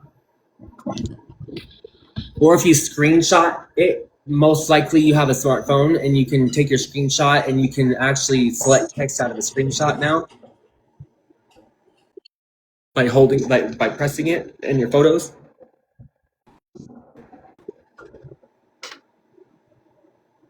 Oh, I'm sorry. I don't.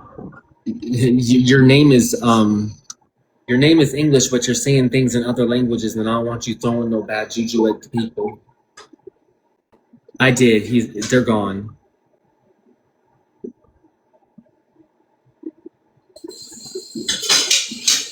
So Angabus, I'm sorry.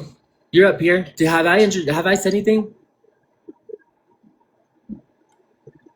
Have I introduced myself? Are you? Hi.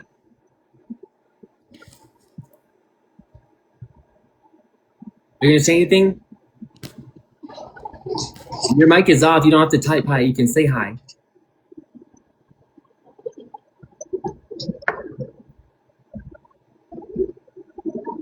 Angabus, we can hear you. You can just say hi. Okay. Oh, you're at work? Okay. Totally understand. I'm so sorry for bringing you up.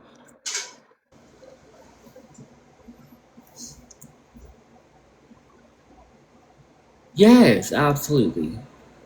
It's not necessarily that, no, there's a God, but you are in charge of the way you access to the temple of God is through you. So it's not that we are our own gods. We're not our own creators. We didn't create ourselves. There's something, we can't think that we're the biggest, baddest thing. That's the reason why it's a higher power. We're not our own gods. There's a God that created us. However, our temple to the kingdom is within us and around us. That is why the power is within you to do whatever you want. You have free will. That's why evil exists, is because it's a test. If you think, why would God create evil if he creates everything? It's because if you're going to test everything, if you're going to create something and you that's like, if I'm going to create a website and I want to add admins to it, I'm going to give it all these tools where they could actually attack my website to see if they'll do it. Not necessarily because like I created it just to see if it would happen. Not necessarily that it would happen, but if they did, that's how it's a test.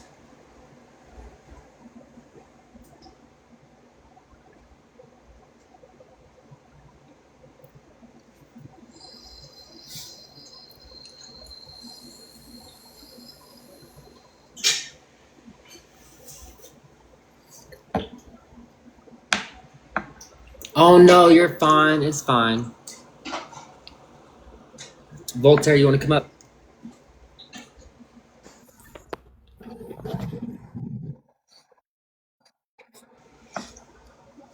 You can talk.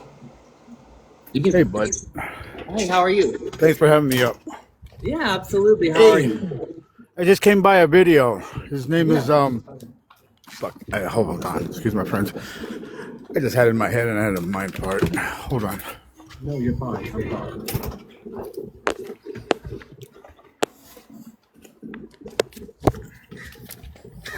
It's, if you want to go check out his video, he's talking about you. I'm trying to see if you can set up a zip file for everyone to just download it. If you check my link, Because of it being crashed down. He saw a video. Yeah. So if you check my latest video on my page and you come back and it'll explain everything. So if you go on my page right now and just go watch my latest video, it'll explain it. I've already explained it. And they don't want the people that are the community that are part of Joe Felz community who he promised it to. Those people he promised a library. Those people who don't even join the community, don't add the Discord, don't even follow me, Oh, or understood, anybody else in understood, the understood. community, they don't care about us or the Yeah. work that's being done. They're just trying to heckle us and criticize us, and rather without having any gratitude to say thank you for this free information that we wouldn't have got otherwise. They're like, can you just do it this way? So if I give them a zip file, they can go on the back end and add a Trojan inside that zip file that's hidden within all those books. And when you open that zip file, it will delete from your hard drive because that's what the Trojan's going to do. And that's what they're trying to do. So if the one who programmed it can actually steal everything. So no. So Got it. So stop spreading the I'm devil's just playing message. catch up. Good. I just came up trying to say, hey, if you know about it, understood. I like it. How about you I'm go back all and tell for it. that guy he needs to take the post down because he's spreading misinformation. He won't do that. You want to see what he said to me? I Yeah, have it right here. good. We need to slowly move these type of people out.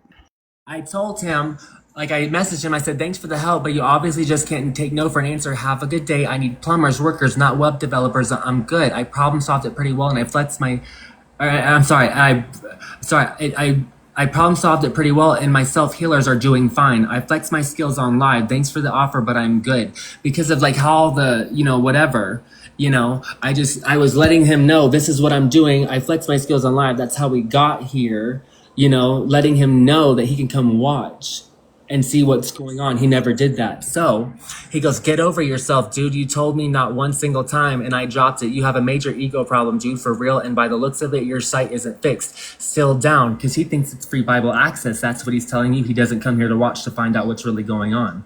It's in my bio. If he wanted to tell you the truth of where it's at, you just click my name and see the real website. It's not hard to find if you're actually a real, you don't even have to be a sleuthing investigator. It's not hard to find. So what happened? Did you run out of AI credit so you can't fix it and so people donate more money? While you lied? Like, look, this is the devil. He's trying to attack me. Goodness. Donate money while you whine about your issues on live. Flexing isn't begging for money. Dude, grow up. I offered help. That's it. Offered help to corrupt the whole project and steal it for yourself. And now you're mad because I saw and I knew it. And you're, as a website developer, should know that zip files can be corrupted on the back end. Okay, so let's keep going. Then you turned around and instantly acted like a total asshole. Glad I didn't help. I wasn't begging to help you. Yeah, you kind of are. You've made posts about me and you keep making posts about me. I was being a nice person. How? Something you clearly know nothing about. Maybe when you grow up, you will figure this out. So you want to see my response to him? I love it. My response to him was no need to keep that post up. It's spreading information. It's just as bad as you being a liar. Nice. And I'll go back and I will go back and comment this because this is what we need this community for, so that we can actually communicate and rule out a lot of these nefarious people. I am so ecstatic that Joe Felz did something I've been wanting to do, to know all the missing books, because I read some. His name is Awakening. Awaken. I'll show it again.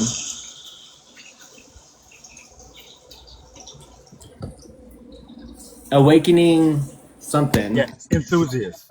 Awakening Enthusiast 2.0. Yeah, 2.0. Yeah, I got him. I'll go ahead back. Screenshot that and show them that he's just Done. And not only that, screenshot this one so they can see my first message to him. Done. Thank you. Awesome. I'm just excited. Something like this is happening because I've been wanting to know more ever since my very first communion. I was being baptized into the old Roman Catholic. You know, that whole spiel and reading the Old Testament. And I ended up reading the New Testament. And there was so many questions. And what annoys me as such a young age and growing up, realizing it now and putting it into words.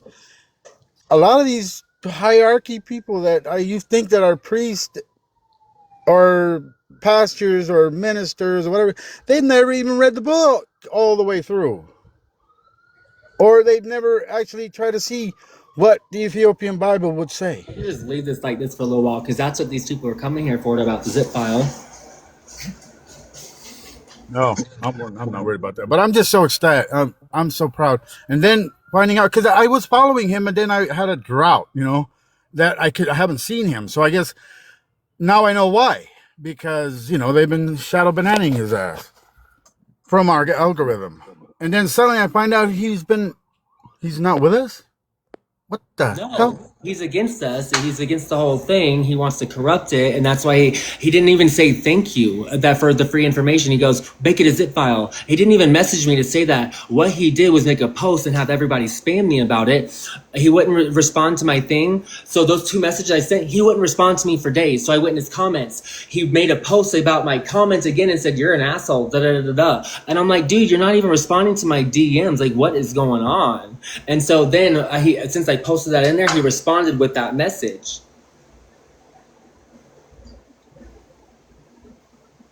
Thank you, Mia.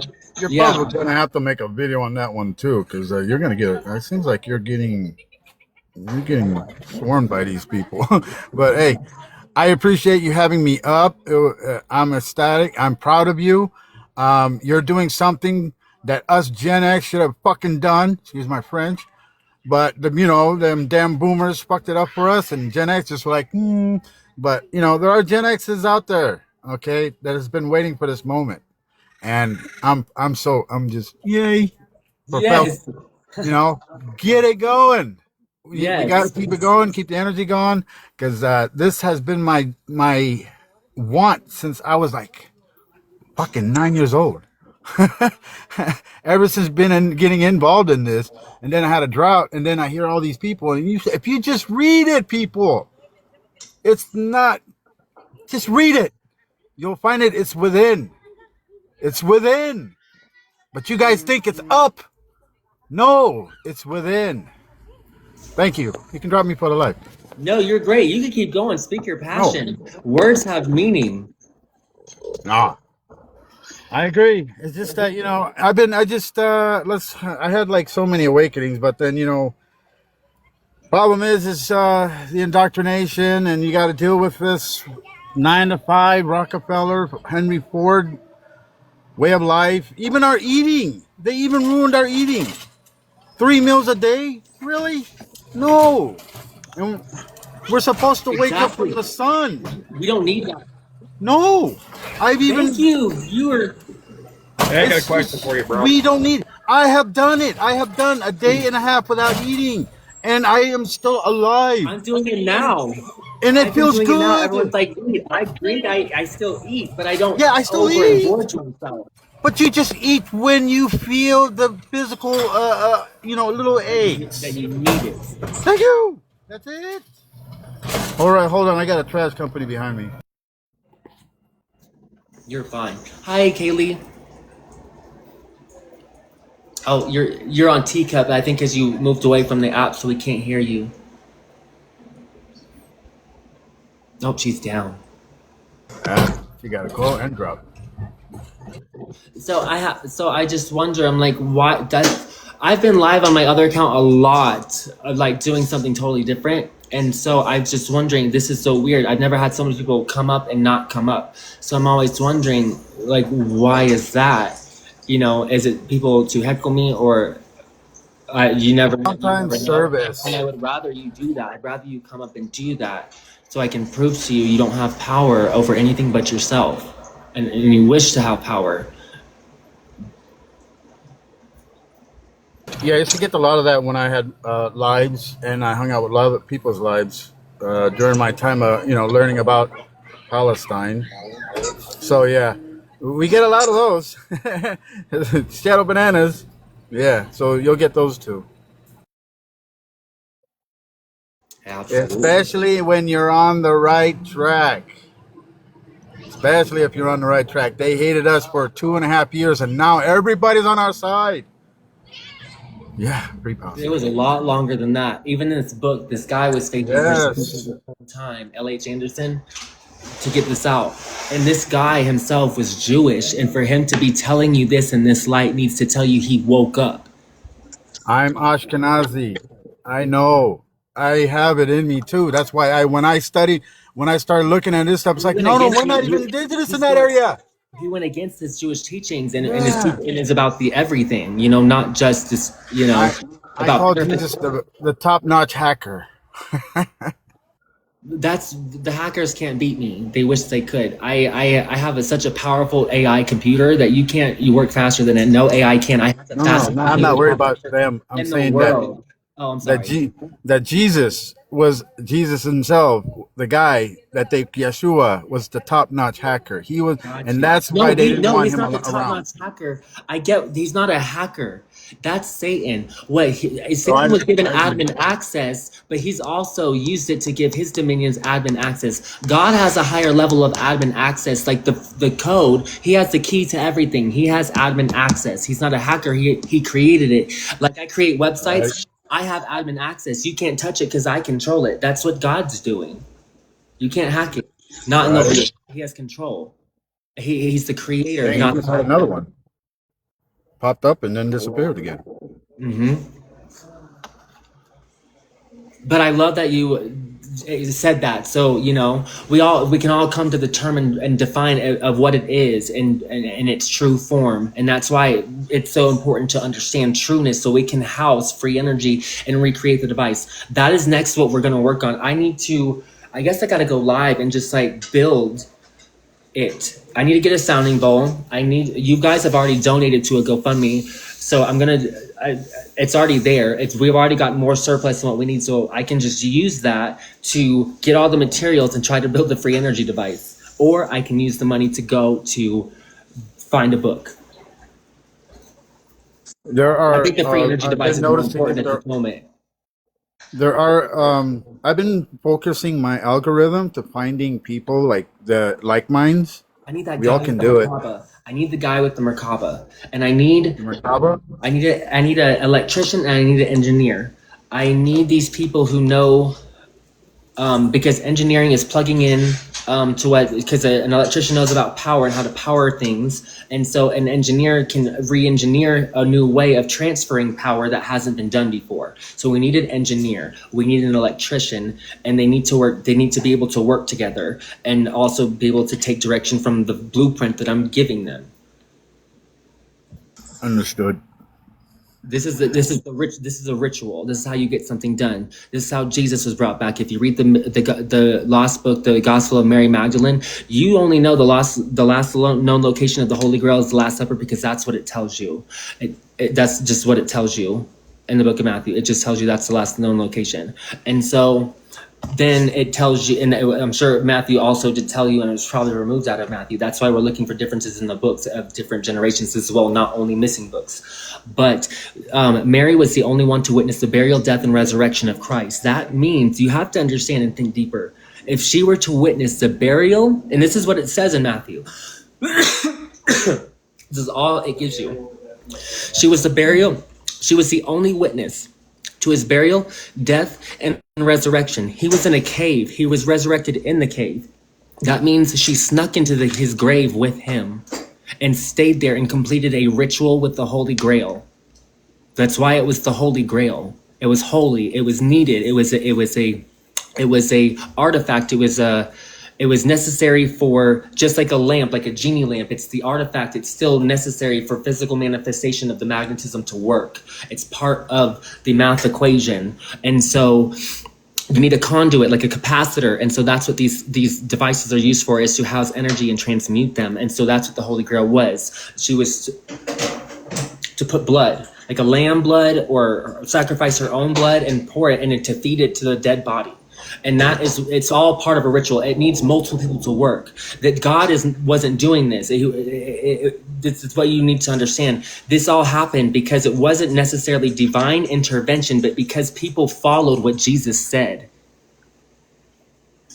And this book is telling you that just because we don't understand magnetism and its workings, when we see things that we don't understand, we attribute it to be miraculous because we don't understand it. We're just like, this is God, when it's actually probably a form of Right. Right. exactly. So you're not understanding, and that's where religion has misguided you to where you can't access the temple within yourself and understand that you could. It's because you're looking for it to come through a higher power to give it to you when you already have it. Preach it. Preach it. Preach it. Preach it.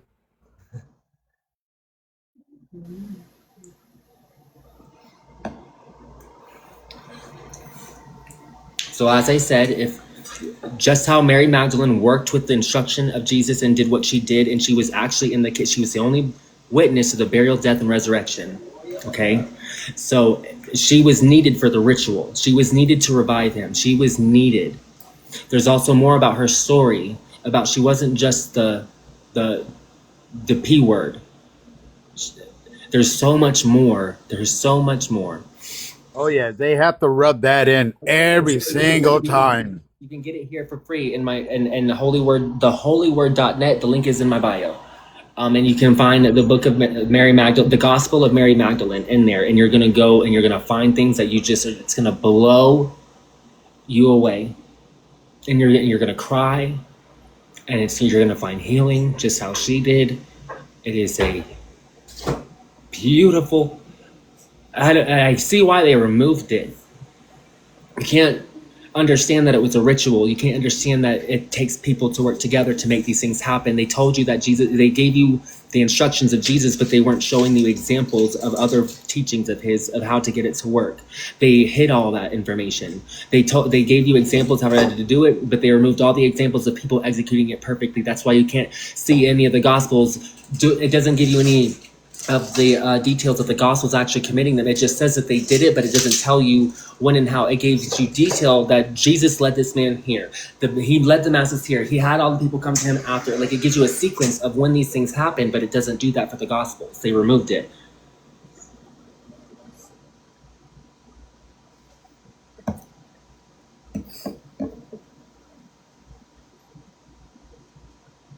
It's here.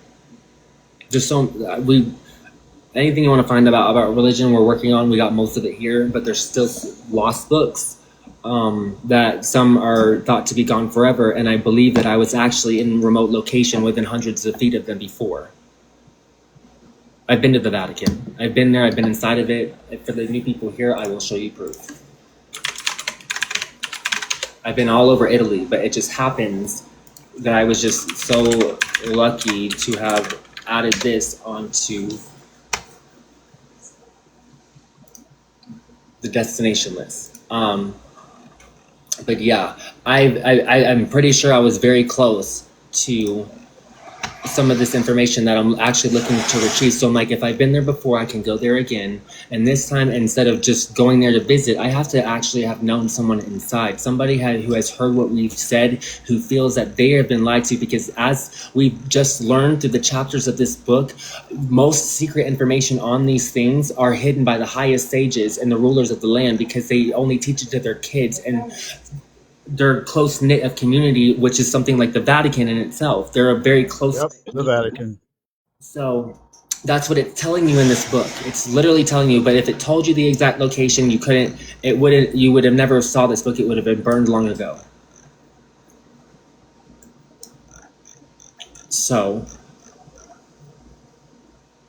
I just believe showing and proving and all of this, it might help you understand that maybe there is more, that we are capable of doing things, and that you have purpose. Like, everyone has purpose. Everyone has purpose. And like, it's up to you to do that purpose. And so it's up to you to analyze your life and look at what has been presented to you. What can you do with it? And so this is what I have found so far. I can do more research. I can find things.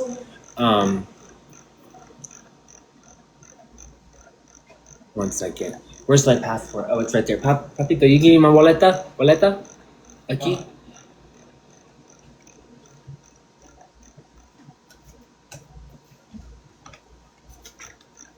I'm almost to the pictures, but I want to show you also, so you know, it's It's not AI. I mean, AI wasn't available like this in 2015. But where's Fiumicino?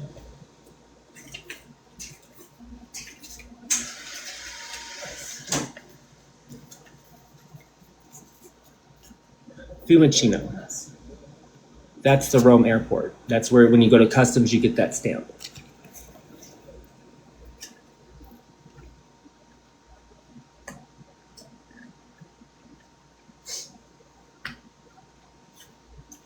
Okay.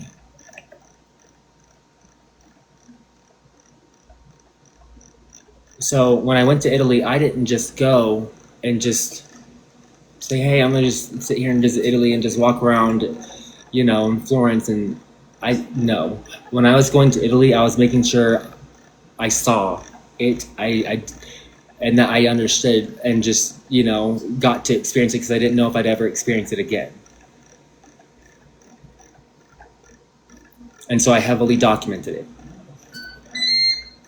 Like so many pictures, so many. I'm already going through them. I'm just scrolling down. I'm going through Paris right now.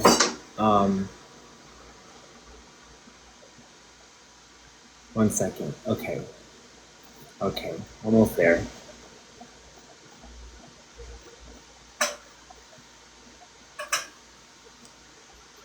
Okay, here we are. Okay. So, this.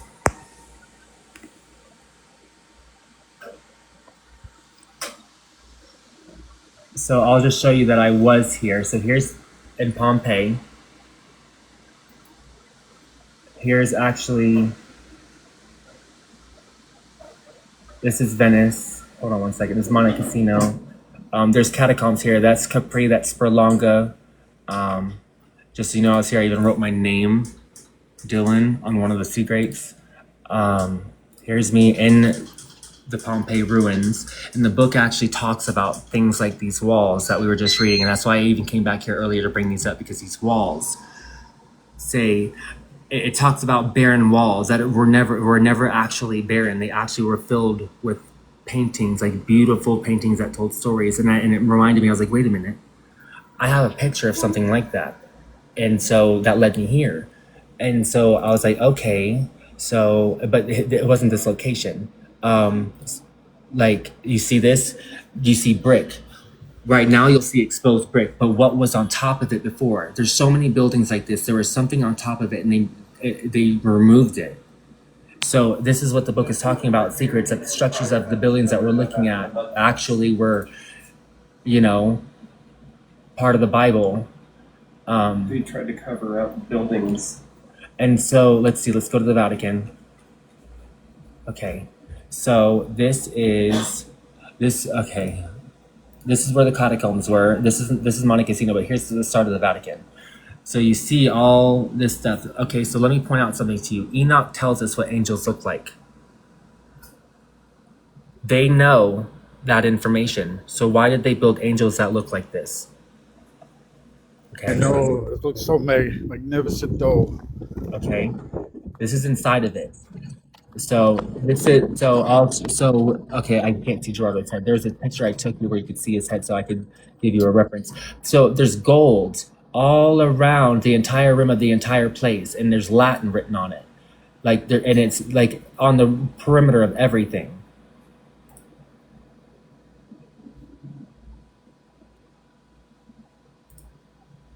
And I was explaining there's things that are blocked off, like there's a library. And it's blocked off. Everything's blocked off by these red felt things, like the straps, like the black straps in the airport, but they're just nicer. Oh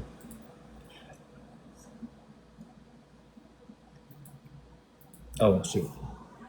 But yeah, so there was just so much, and so like there's just so much information that like I have probably just like been so close to, and it has just like made me think like, what was I doing? I didn't even go there for like the real reason of why I should have went there. Now my lives restricted. And like, now I have to go back. I just feel like I was right there. Like I was right there. and we're learning this information. And like I've covered almost every city in Italy. Like this is Verona, this is the Colosseum in Verona, and I remember just taking pictures. Like I was actually inside the Colosseum, but I wanted to like.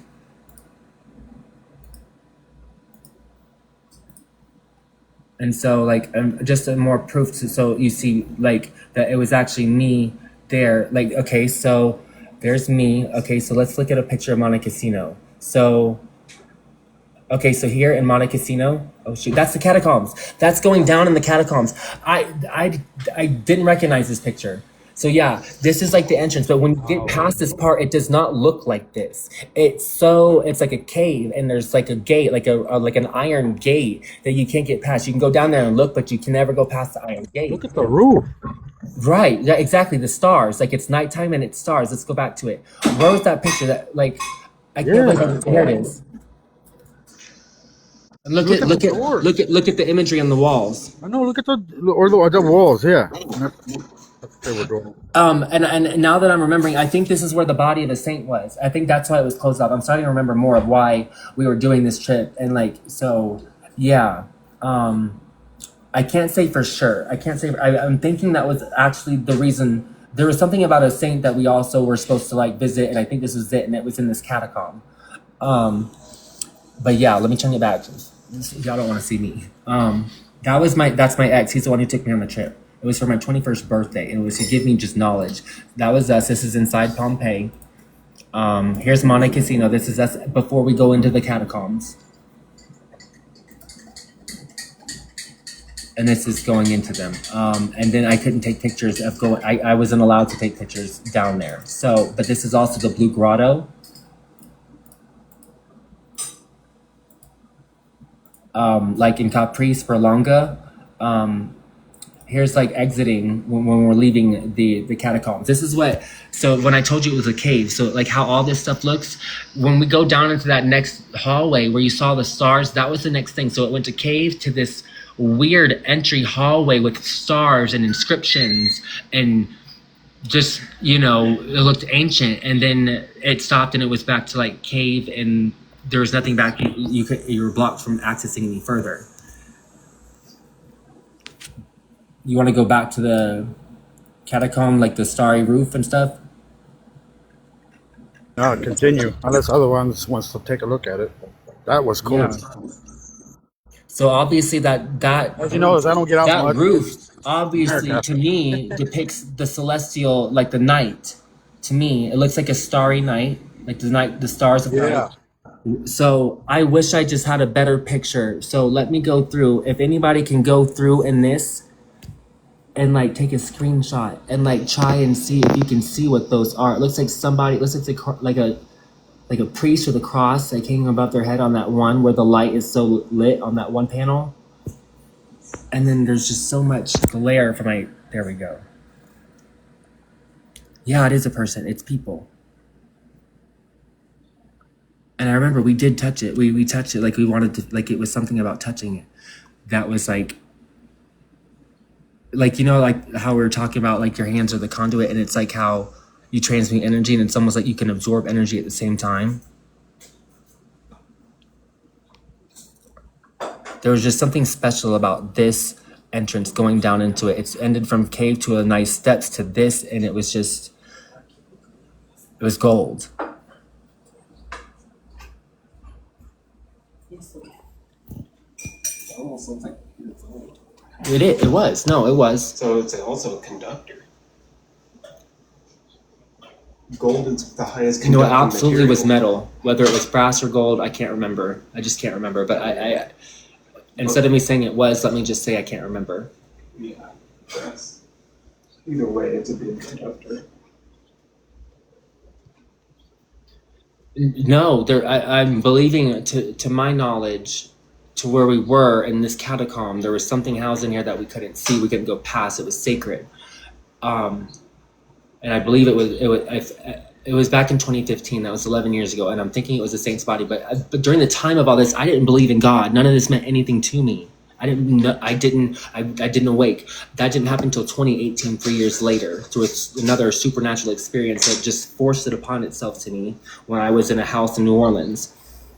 300-year-old house, the first time stepping in, and immediately something just made itself known that it didn't want me there. It wanted me gone. And so the person at the house said nothing is like this has ever happened. And they wanted me to stay there to see what was going on, because nothing like that has happened except my presence there. And so, and like, let me tell you what, and like, this is where I'm saying I still didn't believe in God at this point until all these things were happening. And I was so confused. I was like, what is going on? I explained how like the back patio was like all glass with panels, and like the original structure of the house, mostly everything was updated. But the back doors had like handles that you could, they're like barn doors, and they also, the windows, everything latched there. It's all floor to ceiling, so the windows latched into the floor and to the ceiling when you close them, and so did the doors. They latched. There was no way to unlock it from the outside. So anyway, all these things are going on. Instead of giving description, I'll just say all these things were going on, because this was the most significant thing that actually happened. And so imagine that's the patio, and this is a staircase going forward this way, and we have our backs walking up this way after he just closed everything, and we're just like, all right, we're figuring everything out of what's going on. He wanted me to come upstairs because he just felt something was off about his house, and his whole family has owned it since it built, like it's been passed down generation to generation. And like it was weird. And what was crazy, it was the day after Halloween. So I thought it was like actually a Halloween prank of what everything was going on until this moment of us walking up the stairs. So he closed everything. Everything's closed. We're walking up the stairs, and you know when you're closing it, it's all metal latches. Like it's clanky. It's like it's loud as he's closing everything after coming in from that back door. And so he walks up the stairs to go to upstairs, and then of course the next destination was the attic, but we didn't even make it there. I'm walking behind him, and I feel a draft behind me, and I turn around, and all the doors or windows are wide open, just swinging, and you heard nothing. You heard nothing, not a sound. They were just wide open, and that's when we were frozen with fear, because at first he thought maybe I was doing something, or that I was like evil or something, or like whatever. I don't even know what we were both thinking. We didn't understand what was going on. And so from that point on, my phone went missing. We were walking in from the outside, because everything we were experiencing inside before, when I had got there, we just went to go swimming, and I ended up removing my clothes, and I put on a bathing suit, and my clothes that I set on the side of the pool they just vanished. And his whole perimeter of his backyard was Buddha belly bamboo, and it was thick, and there's no way anyone can penetrate or anything. And he had 2 side gates that were coated. While we were outside, the gates opened, and he got a double notification at the same time. And he's like, okay, because he just noticed things were weird, and he wanted to keep an eye on me. And like, I know the guy, and so like he just didn't understand like what was going on, and like, but he knew that it was weird. And so when we're outside, anyway, my stuff goes missing, and he gets a notification on his phone. This is when I realized my phone was gone. And so his phone gives him a double notification that both his side gates just open, and he goes, okay, I know you didn't just do this. And like, I'm like, what? And he just said, because the side gates they have codes, you have to know the code to open them. And they both opened at the same time. And then not only that, so I told you after that, we walked inside, all the doors and everything opened, and then we were just like, what? So the next thing was, I'm getting the fuck out of here, and I'm looking for my shit. I'm looking for my clothes, and I'm looking for my phone, and we're just looking. So we go to we're looking all through the house. We look in the dryer, we look in the cupboards, we just look everywhere, right? And so we go to this spare room with a high ceiling, and like in this room, there was like a ceiling fan, right? And it wasn't on, but the blades of this ceiling fan were shaped like leaves, and they were teak wood. They were just beautiful and grand, okay? They're not anymore. It was destroyed. I'll tell you how. So we're sitting there. He's calling my phone, trying to see if he can hear it ring or like whatever. And next thing you know, we hear this creaking above our heads, and we look up, and the ceiling fan is doing this, ripping itself out of, and then it stops. And then it goes to the other side, and we're just frozen. And then it yanks and comes all the way down, and it stops, and it's just hanging by white, black, and yellow wires. It's just hanging there. And that's when I finally had control over my body, and I ran outside. I just ran outside through the front door. I ran out the room. I ran down the hallway. So there's like this staircase. Here's the hallway. The room that we were in was just on this other side of the hallway. I ran out, and I run towards the front door. and I run outside and I just run and I run away from the house and I keep looking back at it and I go stop and I stop under the street light because I wanted light. I wanted to see. It was night. It was like 4 a.m. And so I go and there's a bench and I go up and I approach the bench and my shit is folded up on the bench with my phone. So that's how I came to believe in God, because I knew if something like that could happen, I didn't understand.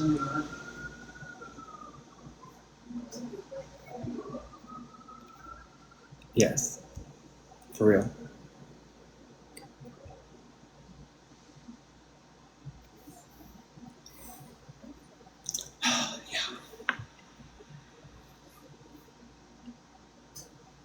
Okay, cool. Yeah, and yeah, used my phone to call a fucking Lyft, and I got the fuck out of there and back to my hotel. And then I got on the next fucking flight out of New Orleans. Like literally, I went to my hotel, packed my shit, got a flight to Las Vegas. The story doesn't even end. I got a flight to Las Vegas, and like, let me tell you what. Brendan, didn't we almost get struck by lightning? Anyway, he's not here. Anyway, there's a time me and Brendan almost got struck by lightning, and it was off the balcony right here. And I'm telling you, this flight, when we first got it, the worst, not even just the worst turbulence, before we took off, a thunderstorm gathered after we got in the plane, and it just lightning struck like the biggest, largest, whitest flashes with black clouds that you ever freaking saw. You didn't see the clouds until the white light flashed, and when you flashed, you saw the black clouds. Like it was like the scariest looking storm I've ever seen. And it was just striking everywhere. And the pilot is saying we're taking off, and everybody is screaming like, no, get us off this plane. Everybody realized like, no. He's like, this plane can withstand lightning, over the thing.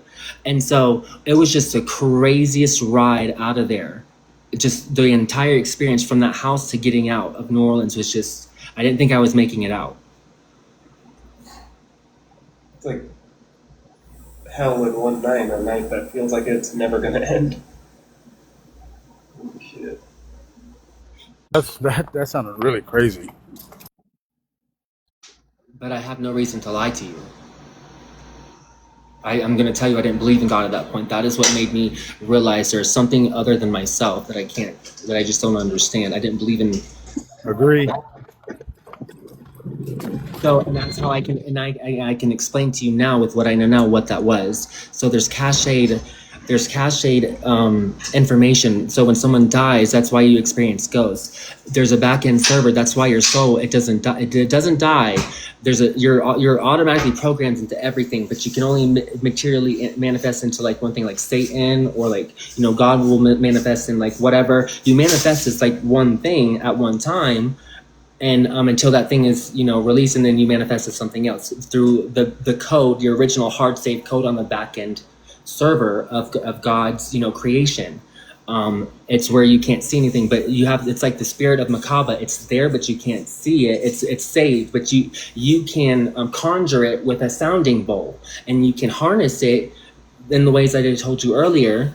And that's how you know that there's cached evidence of things that once existed, because if you can make it Macabre and it stops, you can make it again. It remanifests once you start it again. So it didn't die, it remanifested. There's a code there because it's saved in reality. And so are you. So yeah.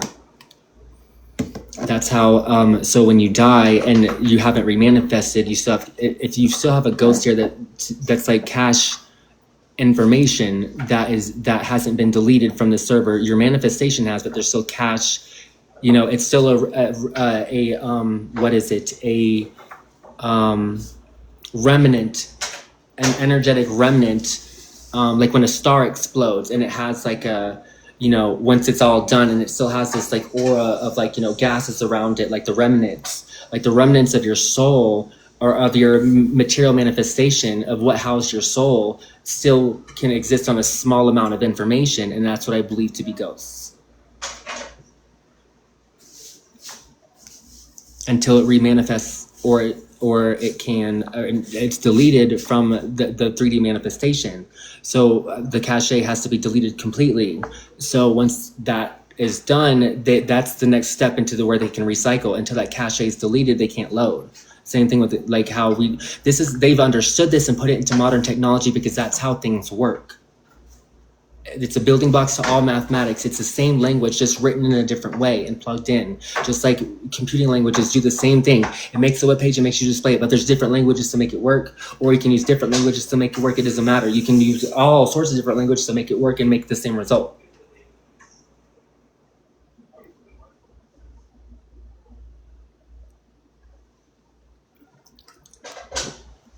Did you hear that vote?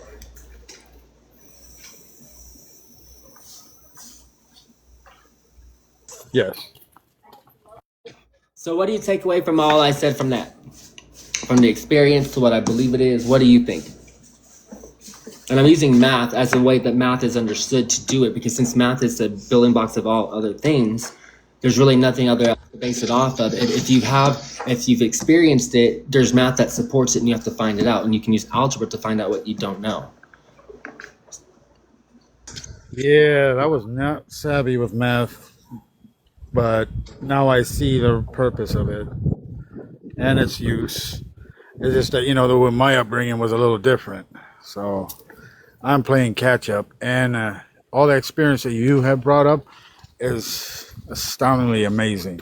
I can't even put words to it, because everybody has also their own path, and you have yours, and you were given that early on. I just started like 2.5 years ago again, for fuck's sake. But here we are. I guess this time it's permanent. We instill it in others because the call is always there. It's always been there. It's just whenever you decide to pick it up. Exactly.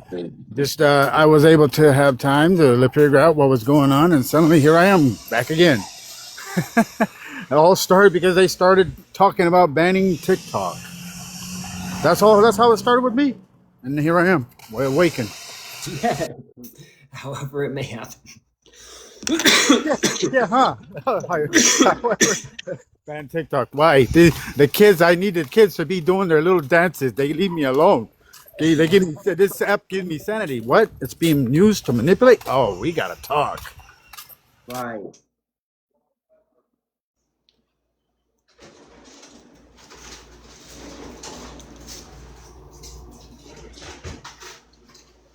So again, I kind of want to go back to that because I just realized something in Awakening Spirit or Awakening Enthusiast 2.0 when he told me that, oh, you're just doing this for whatever. Obviously, he harbored those feelings before he reached out to me, and then he revealed them when I declined his help. You know what I mean? So this is how you take power, and you can shut off and let demons not have control of you, just the same way, like how Awakening Enthusiast 2.0 is an example of that.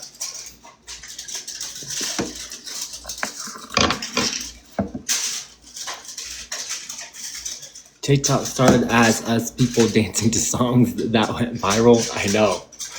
I know. It was so dystopian, but like it had to start somewhere, I guess,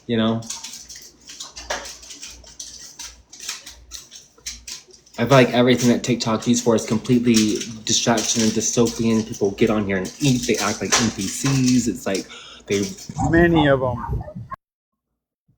It's like you sit there and you engorge yourself for views. It's like let's spread some more sin. Let's influence people to just put food in their bodies that they just don't need at all times. So they just keep eating and eating just for the pleasure. And that's gluttony. And it's like, it's really just putting you down a path where you'll never be pure and you could never actually wake up to who you are. Like I say to, even my younger one, the kids that I have, this cell phone, internet, everything can be a two-way street. It can be for good or for bad. If you want to learn from it, it has a lot of opportunities for you. But if you're just going to use it you're born the exact same way. You're born pure. You will be born pure. So if you die with this frequency low, you'll be recycled. and you'll remanifest again whenever that Agreed. Yep. manifestation is able to procure itself for you. Like it'll be like a query, like a pending queue, if you will. And when it's your step again to be, it's your turn again to be in the recyclement mode. When someone has a baby and it's your spot, you will be born pure again. However, what you do with that life again will be another test, and you just keep taking tests until you pass it.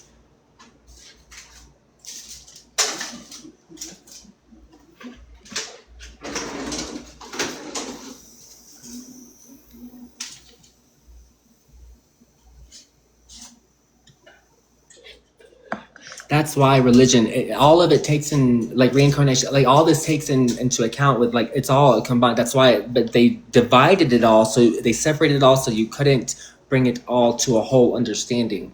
There's a lot of moving parts to it, but the more you constrict and expand your mind, the more that you exercise it, the more you'll be able to think of and multitask and hold more thoughts in your head at the exact same time and plug them in. Correct.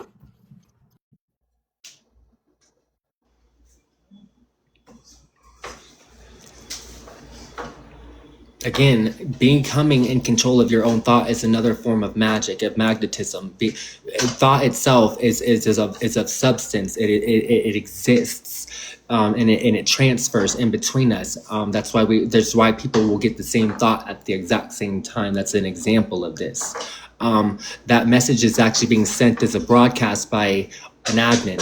So when you all come into attack, or when you come to support, you're getting a shared message from one or the other, or a sub, like a demon or whatever. They have different levels of admin access. That's why you have the demon of this, or the demon of that, of greed, of poverty, of this. So they all can actually put restraints over your life in their department of what they have admin access to. I like how you put it. That was a good way of putting at it. I have to make sure that you guys understand it in modern terms that we can understand now. It's taking one language that I can perceive and then plugging it into where you can understand it. It's like when someone knows Spanish and they're trying to take what they know in Spanish and tell you in English. Yeah, that's one thing I learned along the way when I started my path on this one. When I first started off with the Palestine struggle. One thing someone told me was that pretty much. Brendan is doing amazing. Brendan is literally, honestly, if something were to happen to me, that's the more pure form of myself to not follow, that's not the right word, but to seek truth from. Because if you just didn't know truth and you couldn't find it within yourself, which is you have access to through yourself, but if you couldn't and you needed to hear the words that I said before, you can also go through Brendan, because Brendan has more patience, and he has there's something about him that he has more purity in an area that I recognize that I don't within myself. But he doesn't have the leadership role. He doesn't have the leadership qualities, but he has the virtue of patience, and he has the virtue of being able to listen to you and give you exactly what you need based on his own understanding of what he can provide you. He's really is great at that. So in many other ways, he's just amazing. And so if whatever, always try to he understands most of what I'm talking about. I'm pretty sure he understands, maybe if not all, that. So because he's the one that lives with me. He was so corrupt when I met him. I was corrupt when he met me, but through him I was able to fix myself, and I was able to fix him through just, he wasn't going to fix himself. I had to make sure he taught himself how to use his will to just want to change. And there wasn't this not give a fuck. Like, he didn't care to change. He'd wake up, he'd get mad, he'd just start fights with everybody and just not give a fuck. But then he'd wake up and realize, why am I like this? I didn't want to be like this. And that's the first step to change, is acknowledgement and asking why, and the will to want to change. And so that, we're all capable We're all capable of everything. We just have to keep finding out what's wrong inside ourselves, not what's wrong with everyone else.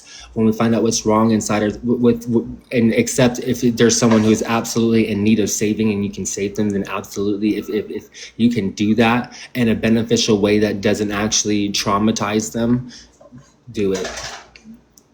Because sometimes they'll turn around and thank you like he does. That's why I went down the Buddhist path because I've always known that it's always been within. Buddha's end result teaching is the ultimate end to fix everything is self-sacrifice. Yep, it's from within. But that's not the only way to fix everything. And yes, definitely agreed upon that.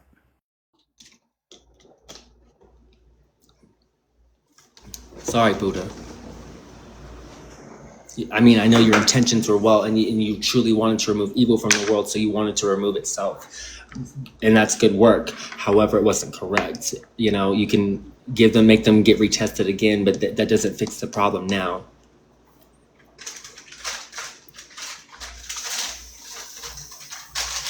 That I have to agree because yes, definitely there's more than one, and yes, that he was one way, but it wasn't as effective.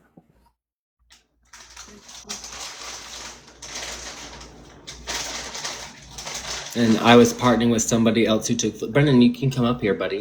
Did you? Yeah, come up here. Oh, you've been. Brendan, you were in the room. You're like, you should have been like, bitch, I'm trying to fucking get in the room. Oh, no, you're good. But yeah, no, he offered me a home. Literally, when I had 3 days left on a motel room, I was sitting in this motel room trying to find jobs. There wasn't many in the area of the city that I was in because it was like the back end of the city. And I told this guy because he was about to go leave, and he's telling me on the phone. I'm like, hold up, before you go to your friend's house. Turn your camera on. So before you go to your friend's house, can you go to the motel and pick us up? So we did, and that's how we went to Dylan's place and met Dylan. But yeah, he was just going to leave us there and do whatever he wanted. And that's literally what he was doing the whole time we were at this motel. He was just leaving and coming back at random hours, doing whatever he was doing. And I'm like, dude, like, I'm bored in here, losing my mind. And I need to get out. And literally, I sacrificed my last $20 bill just so he had gas money to do it. But that last $20 while I was homeless saved my life. So you never know what life is going to bring you. And sometimes in those hard times, if anybody's going through them, you just have to do that last sacrifice of faith. Because I didn't put all my eggs in one basket. I put my eggs in multiple baskets and multiple people, and it all failed me but one. One egg. I planted that one seed, which was the $20 in gas money, which later planted a seed in me. And now together we're planting many seeds. The Lord said, you plant a mustard seed, which is the lowest of all seeds, and it becomes the finest of all crops.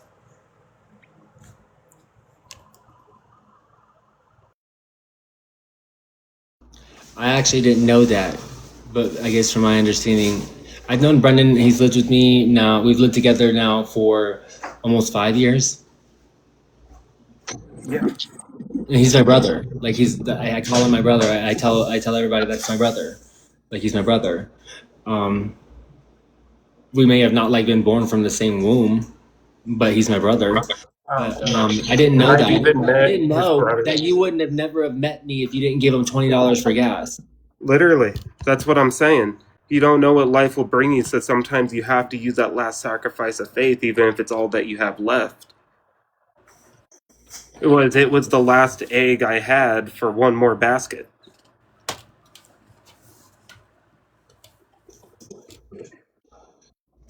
And he's been the greatest friend I've ever had. Like my best friend. And I've caught a lot of people. I got put in jail for something I didn't do on Christmas Day last year. I went out, I fed the homeless because we did a food drive, and then as soon as I got home, I got a knock on the door for cops, and they just because I got attacked by somebody, and I had like marks all over my body, and like they wouldn't even understand. Like I didn't even try to put that person in jail. I just fed the homeless, went home and did my thing and just did my Christmas. And I got a knock on the door while we were cooking, and I got put in cuffs. Brendan went to go leave. My partner was at work, or went to go. No, he went to go do something. Brendan Yeah, I went went to 7-Eleven. and then I just vanished. They didn't know what happened to me. I opened the door. I thought it was one of them. It was the cops. I'm like, "Are you Dylan?" And I was like, "Yes." And they're just like, "Turn around, put your hands behind your back." Da, da, da, da. And I'm like, "What's going on?" And like they tell me basically that this person said I did whatever they did to me onto them. And I'm like, "No, like what?" And I'm like, "Look at my." And I take like I didn't have a shirt on. I was actually in my shorts. I had no shoes. I was in my shorts. And I turn around, I'm like, look at me. Like, I'm marked up. Like, that person attacked me. I was feeding the homeless. And they're just like, you have to come with us. And there's no choice. They filed charges. So they don't let me put a shirt on. I couldn't grab my phone. I couldn't, even if I got arrested and got released, I wouldn't have a phone. I didn't have shoes. Like, I got put in the worst possible position. And not only that, Brendan bailed me out right away, and they kept me in there for 2 more nights. I was on the queue and they weren't releasing me. Even the officers, I was telling them, I'm like, look, you guys, I'm a stand-up person in the community. I'm like, you can look on the website. Like, we have another website called heroeshelphomeless.com, like HEROES, not like heroes, like HERO. Yes, you have to add another E, HEROES. Yeah, anyway, and they looked it up in the jail, and the guy was like, wow, okay, wow, you were just doing this morning, because I had just posted another video on the webpage. She goes, that's how we got like donations. We didn't get money donations, but we got physical donations, and whatever people were willing to just add to an Amazon list, it would come here, and we'd freaking send it out right away. And that's just what we kept doing. And then until that happened. And so even the police officer, like the people in the pod, that even shift change, multiple shift changes would go through, and they're all like looking, they're like, and I kept asking them, like, can you just check it? Like, can you call? Are they going to release me yet? Because everybody that was on the queue each of those days, they released first, except me, and then kept me in there another day. And then it was just so messed up. And it was just so messed up. And Brendan slept outside the jail day and night the entire time. Mm-hmm. Yeah, I would just go back to the house to charge my phone until I contacted a friend who lived nearby. I'm like, look, I just hang out at your place so I can charge my phone, be closer. And she was supposed to give me a ride, and she never did. She contacted me the night before saying she was drunk up in the mountains with her boyfriend and asked me if I wanted to go, and I told her no. Like, I'm not going to waste my time drinking. I don't have time to be drunk like my friend. I'm waiting for him to get out of jail. Listen, he told her in the mountains. He told her this first. He's like, hey, Dylan's in jail. Will you give me a ride up there to go bail him out? She goes, yeah. And so the next time he contacts her, she goes, I'm drunk up in the mountains. I'm sorry. Yeah. So I ended up taking the rental scooter to the jail. Wow. And he wasn't out yet. So then I called her up. She was back at her place, like super hungover. She was going to pick me up from the jail, never did. So I'm just like, okay, I'm going to be walking towards your place. If you see me on the side of the road, pick me up. Well, I walked all the way to her place. Got there, and somebody else had to let me in because, like, she was not answering her phone. She finally answers her door. She's like, oh my God.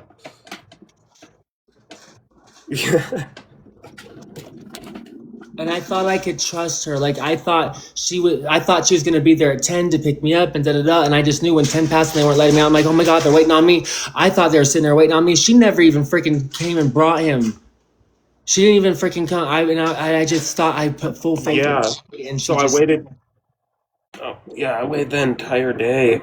And then I don't think it wasn't until early the next morning. I think I woke up to the door unlocking. He came through the door. I was like, what? Like, how did you even get here? I guess his mom, like, Ubered him or something. Yeah, so I got released whenever they decided to release me. 2 days later, in the middle, like almost like they knew he was outside. They kick him off the property, make him go home, and then release me. Yep, that's exactly what they did. They kicked me off at like 5:30 in the morning, released him. It was like 6:30. It was like an hour later, basically. And I was so tired by the time I got home, I just crashed. Like, I think I was on the phone with Sky. Yeah, on the way back while I was riding the scooter because she was making sure I made it home safe.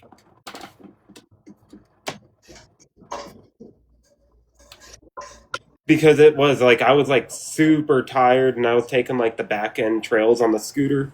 And it was like a 30-minute ride from the jail to where I was.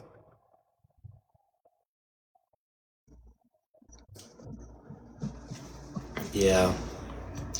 So it's really good. You never know how you're going to connect with people and who you're going to meet. You can't be familiar with all because there's still, as the scriptures say, a wolf in sheep's clothing. However, you have to be friendly to all. And so you be friendly to all, but not familiar to all. Yep.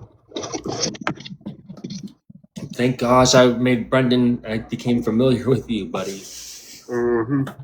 And yeah, we know each other real well. Like I've met his family, I met his grandparents, his brothers, his mom, his best friends. I know his whole hometown. Yep, that's right. And to be honest, I've never met his because I've been so upset at how they raised him and what they did to him. And they just threw him out in life and just piece of shit. And now they're so proud of him and wanting to be a part of his life. I'm like, great, they absolutely should. But I have no interest in making familiars with these people who raise a child in this light. How could you do that? How could you? Yeah. What they've done to him? But then It's just horrible. later I start to understand through scripture when it says respect thy mother and thy father is I didn't respect my father. I brought somebody who is totally against everything he was about into his house, and she was doing her rituals openly and got more intense with it in his house and trying like openly bashing God and stuff like in his face. So like he had his reasons to throw us out. And it took a few years for me to understand that when I started reading the scriptures more, and we started talking. Honestly, that's justified as a parent. That say you don't want somebody sacrificing pigeons in your backyard per se, and they're doing it. You don't want that in your backyard, so you get them out. They also lied to him for 19 years about who his real mother was. Yeah, that part too.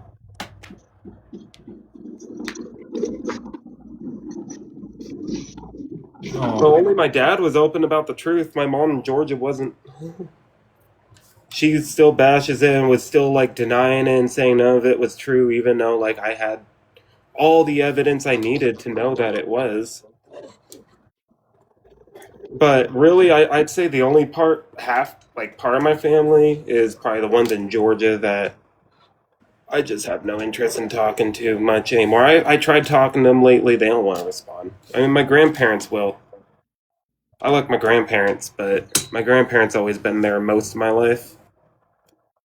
So I never had anything against my grandparents. Those are like the family I tried not to break bonds with. But my dad, he was always the one there in my life the most, but the one in Georgia, it's like, nah. I can even see, even with her current kid, that it's like, okay, you didn't want to invest in your other kids. You invest in one and just kind of treated the others like you're ready for them to turn 18 and get out. If you notice how you hear him talk, he sought father and mother figures in so many people and they've all failed him. And now his father's starting to come around. But his grandparents were great. Oh, yeah.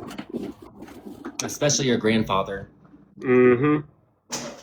Oh, yeah, and then my great-grandma. Oh, she was amazing. She was full Catholic nun. Lived right across from the Catholic Church, but she was like an amazing lady. She wouldn't bash you with Jesus. If you came in looking like Marilyn Manson, she just showed you love. She wouldn't even bring Jesus into the sentence. But yeah, she was also a real amazing lady. Lived to be like 96. He met my great-grandmother too, which is crazy. And she was real amazing too. Just loved everybody.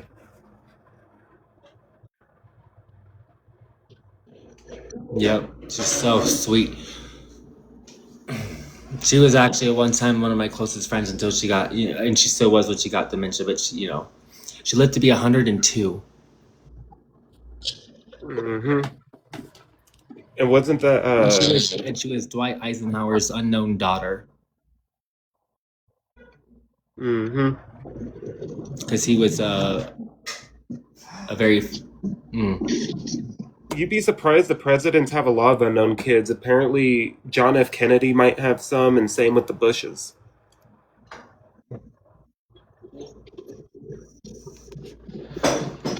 So when I said before that Dwight was like, or like that I had a president in my ancestry, that's who it was.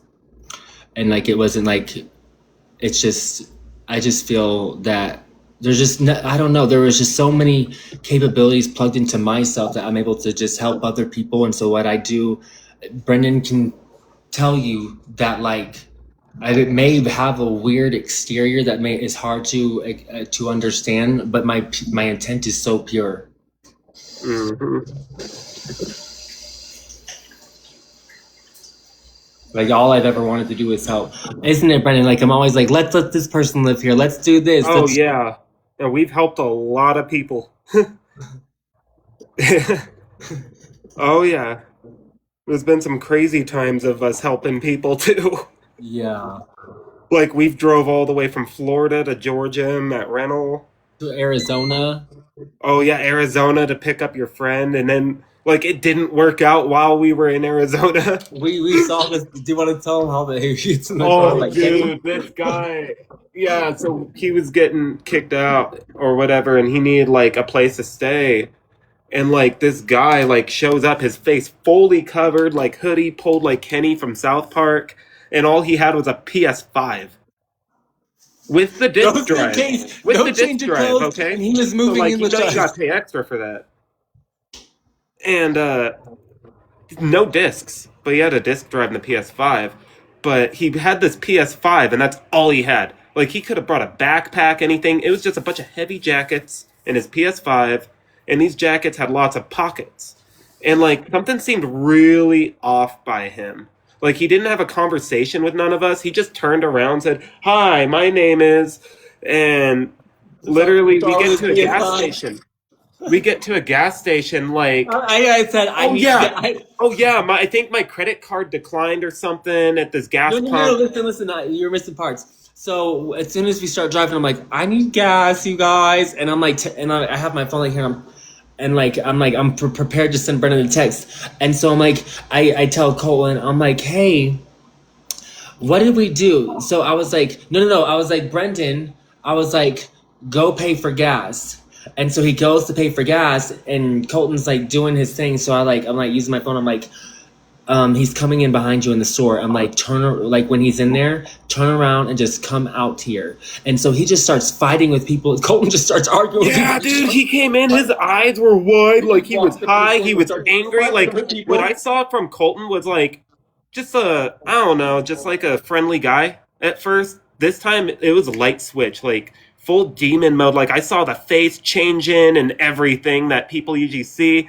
The smile, the eyes. And he got angry and turned red and started yelling and screaming at the whole store and then the cashier. So while he was distracted doing that, I ran out. I'm like, Brendan, come on. So he gets inside, we take his PS5, leave it at the gas pump, and we haul off and we drive back to Colorado.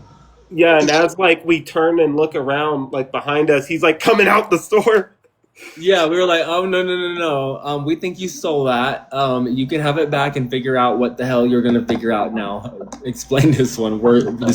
We tried to help. We realized, fuck.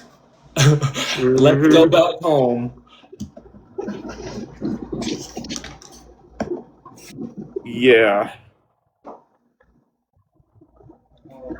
The cube.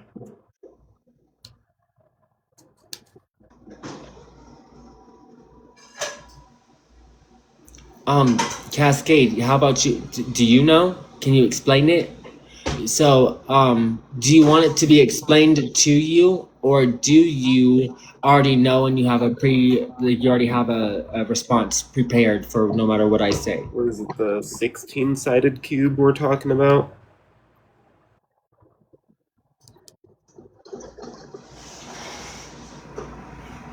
Because,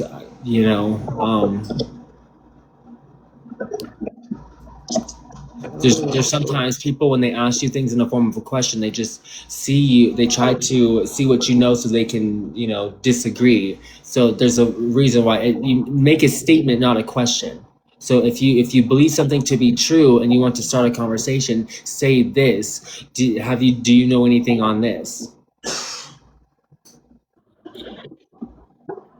Or just reveal, hey, I'm doing more research on this. Like, give more description, because there's a lot of people in here who. Okay. Let's see. Just go ahead. So what do you mean? So like, I'm trying to find out what the actual, like, what do you mean about it? What do you want to know? Like, do you know, or do you need it explained?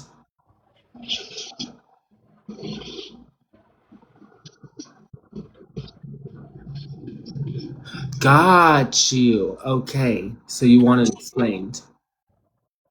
So, a cube absolutely represents the parameters and restrictions of your mind.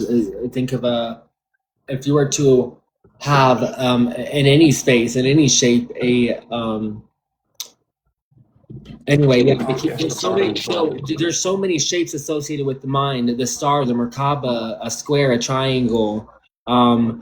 When you think of the pyramid, here's the top of your pyramid, and it's going down, and that's how you look at the base of your chakras, as in the base of the pyramids.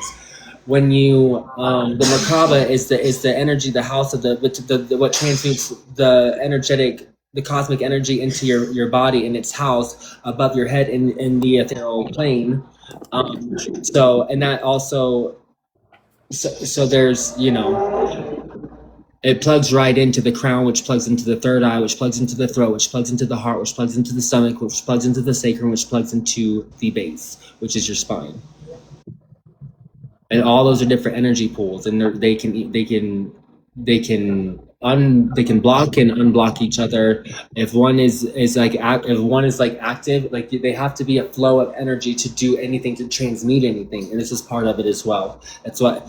So the shape of a cube, I wouldn't get too worried about one defined shape. Instead of worrying about a defined shape, know that a cube exists in a spinning Merkaba.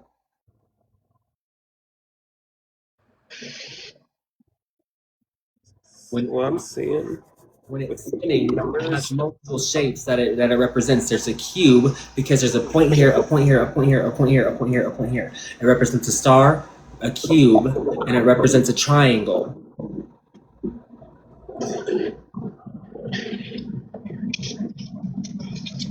Yeah, if you were to create we're gonna work on this. So Brendan, that's what we're gonna do. The energy device. You've been listening to me about this? Oh yeah. We're gonna work on it. We're gonna make it. We're gonna do it because I just told you the blueprint, and now I just have to show you that it actually works. I've never actually tried it. I've been researching free energy devices the last couple days. Fine tune it and get the things right. We're gonna have to start with the sounding bowl. That's the one thing we need first. And then once we have the size of the sounding bowl, and we try to track the size of the Merkaba, when we summon its spiritual embodiment, you won't see it, but you will see what it's affecting by the ripples in the water, and you can see it. Water can actually change the form. So 1 second, I'll tell you how. A drop of water can turn into a Merkaba and I'm going to tell you how. And you can do this in an experiment. It'll spin and spin and spin and spin until it makes a shape, and you'll see the Merkaba. So that's how you'll see the spiritual embodiment take physical manifestation. However, you need it to be able to charge power. You need it to be able to have like a constant ability to draw power from its spiritual embodiment. When you're doing this, you're summoning it. You're summoning the power of it. Now you need to attach the physical embodiment, which we need to create. It needs to be created.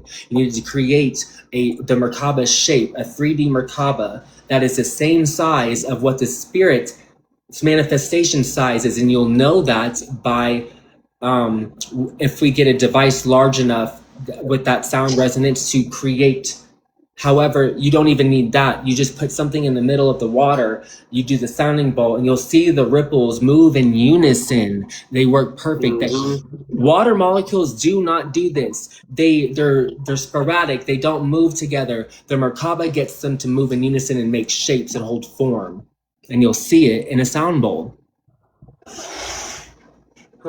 So so a sound bowl is like is how you can conjure a Merkaba. It's how you summon it, and so you just need to attach the physical part to it from a free hanging pendulum that has no resistance, that can keep spinning on like a cylinder device that has like an axle that doesn't have no resistance, so it can hold the Merkaba and also have a release mechanism that can release it when it's ready. So it's spinning, spinning, spinning, spinning, and so it has to sync, right? You have to give it time to sync.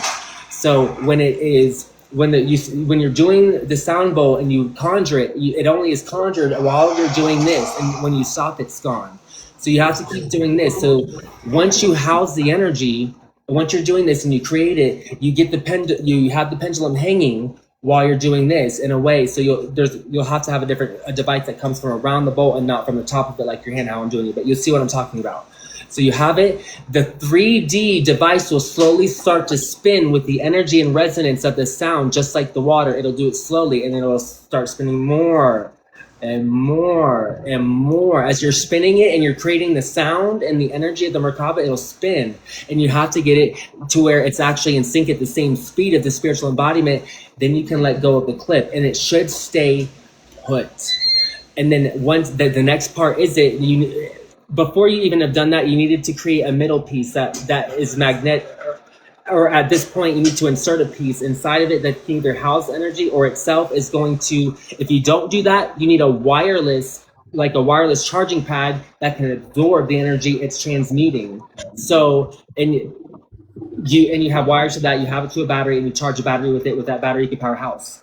So what we need to do, it's all engineering, and we have to work on it. So how to keep it forever self-sustaining, you create an apparatus that instead of your hand doing this, it is an actual tool that's going around the bowl, that's clipped to the side of the bowl with the sound thing going around it tight. So it just continuously does that, and it's powered by the device itself. So as long as it's doing this, it has power. So it can actually never stop. Because its power is doing this, so it'll never stop. And so it's self-sustaining. Once you get to that point, you let go of the pendulum and you let it sit. At that point, you are able to get to the next step, which is create the wireless thing that is going to harness its energy. And it has to be like Tesla's invention with the Tesla coil. It had that's how wireless charging. So with that technology that we have now seen it can be used, we'll use that and we charge a battery. So that's the experiment. And also, And we're gonna try and not blow ourselves up. We're gonna try. yeah, I was also looking up free energy devices, and if you can put Free on energy these device. models, It's free energy. You manifested the embodiment of power. It's the Merkaba. It's the powerhouse. It's a house of power.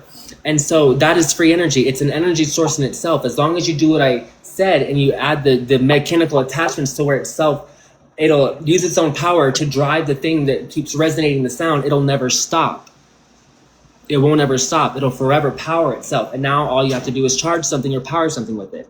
You have to create the technology to absorb its power, to wire it to a battery or whatever, a transformer, and calibrate the electronic flow so that it actually does work correctly and doesn't blow at whatever you're trying to power.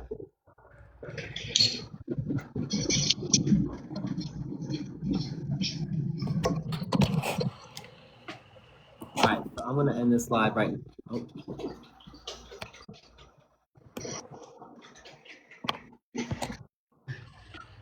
It won't let me.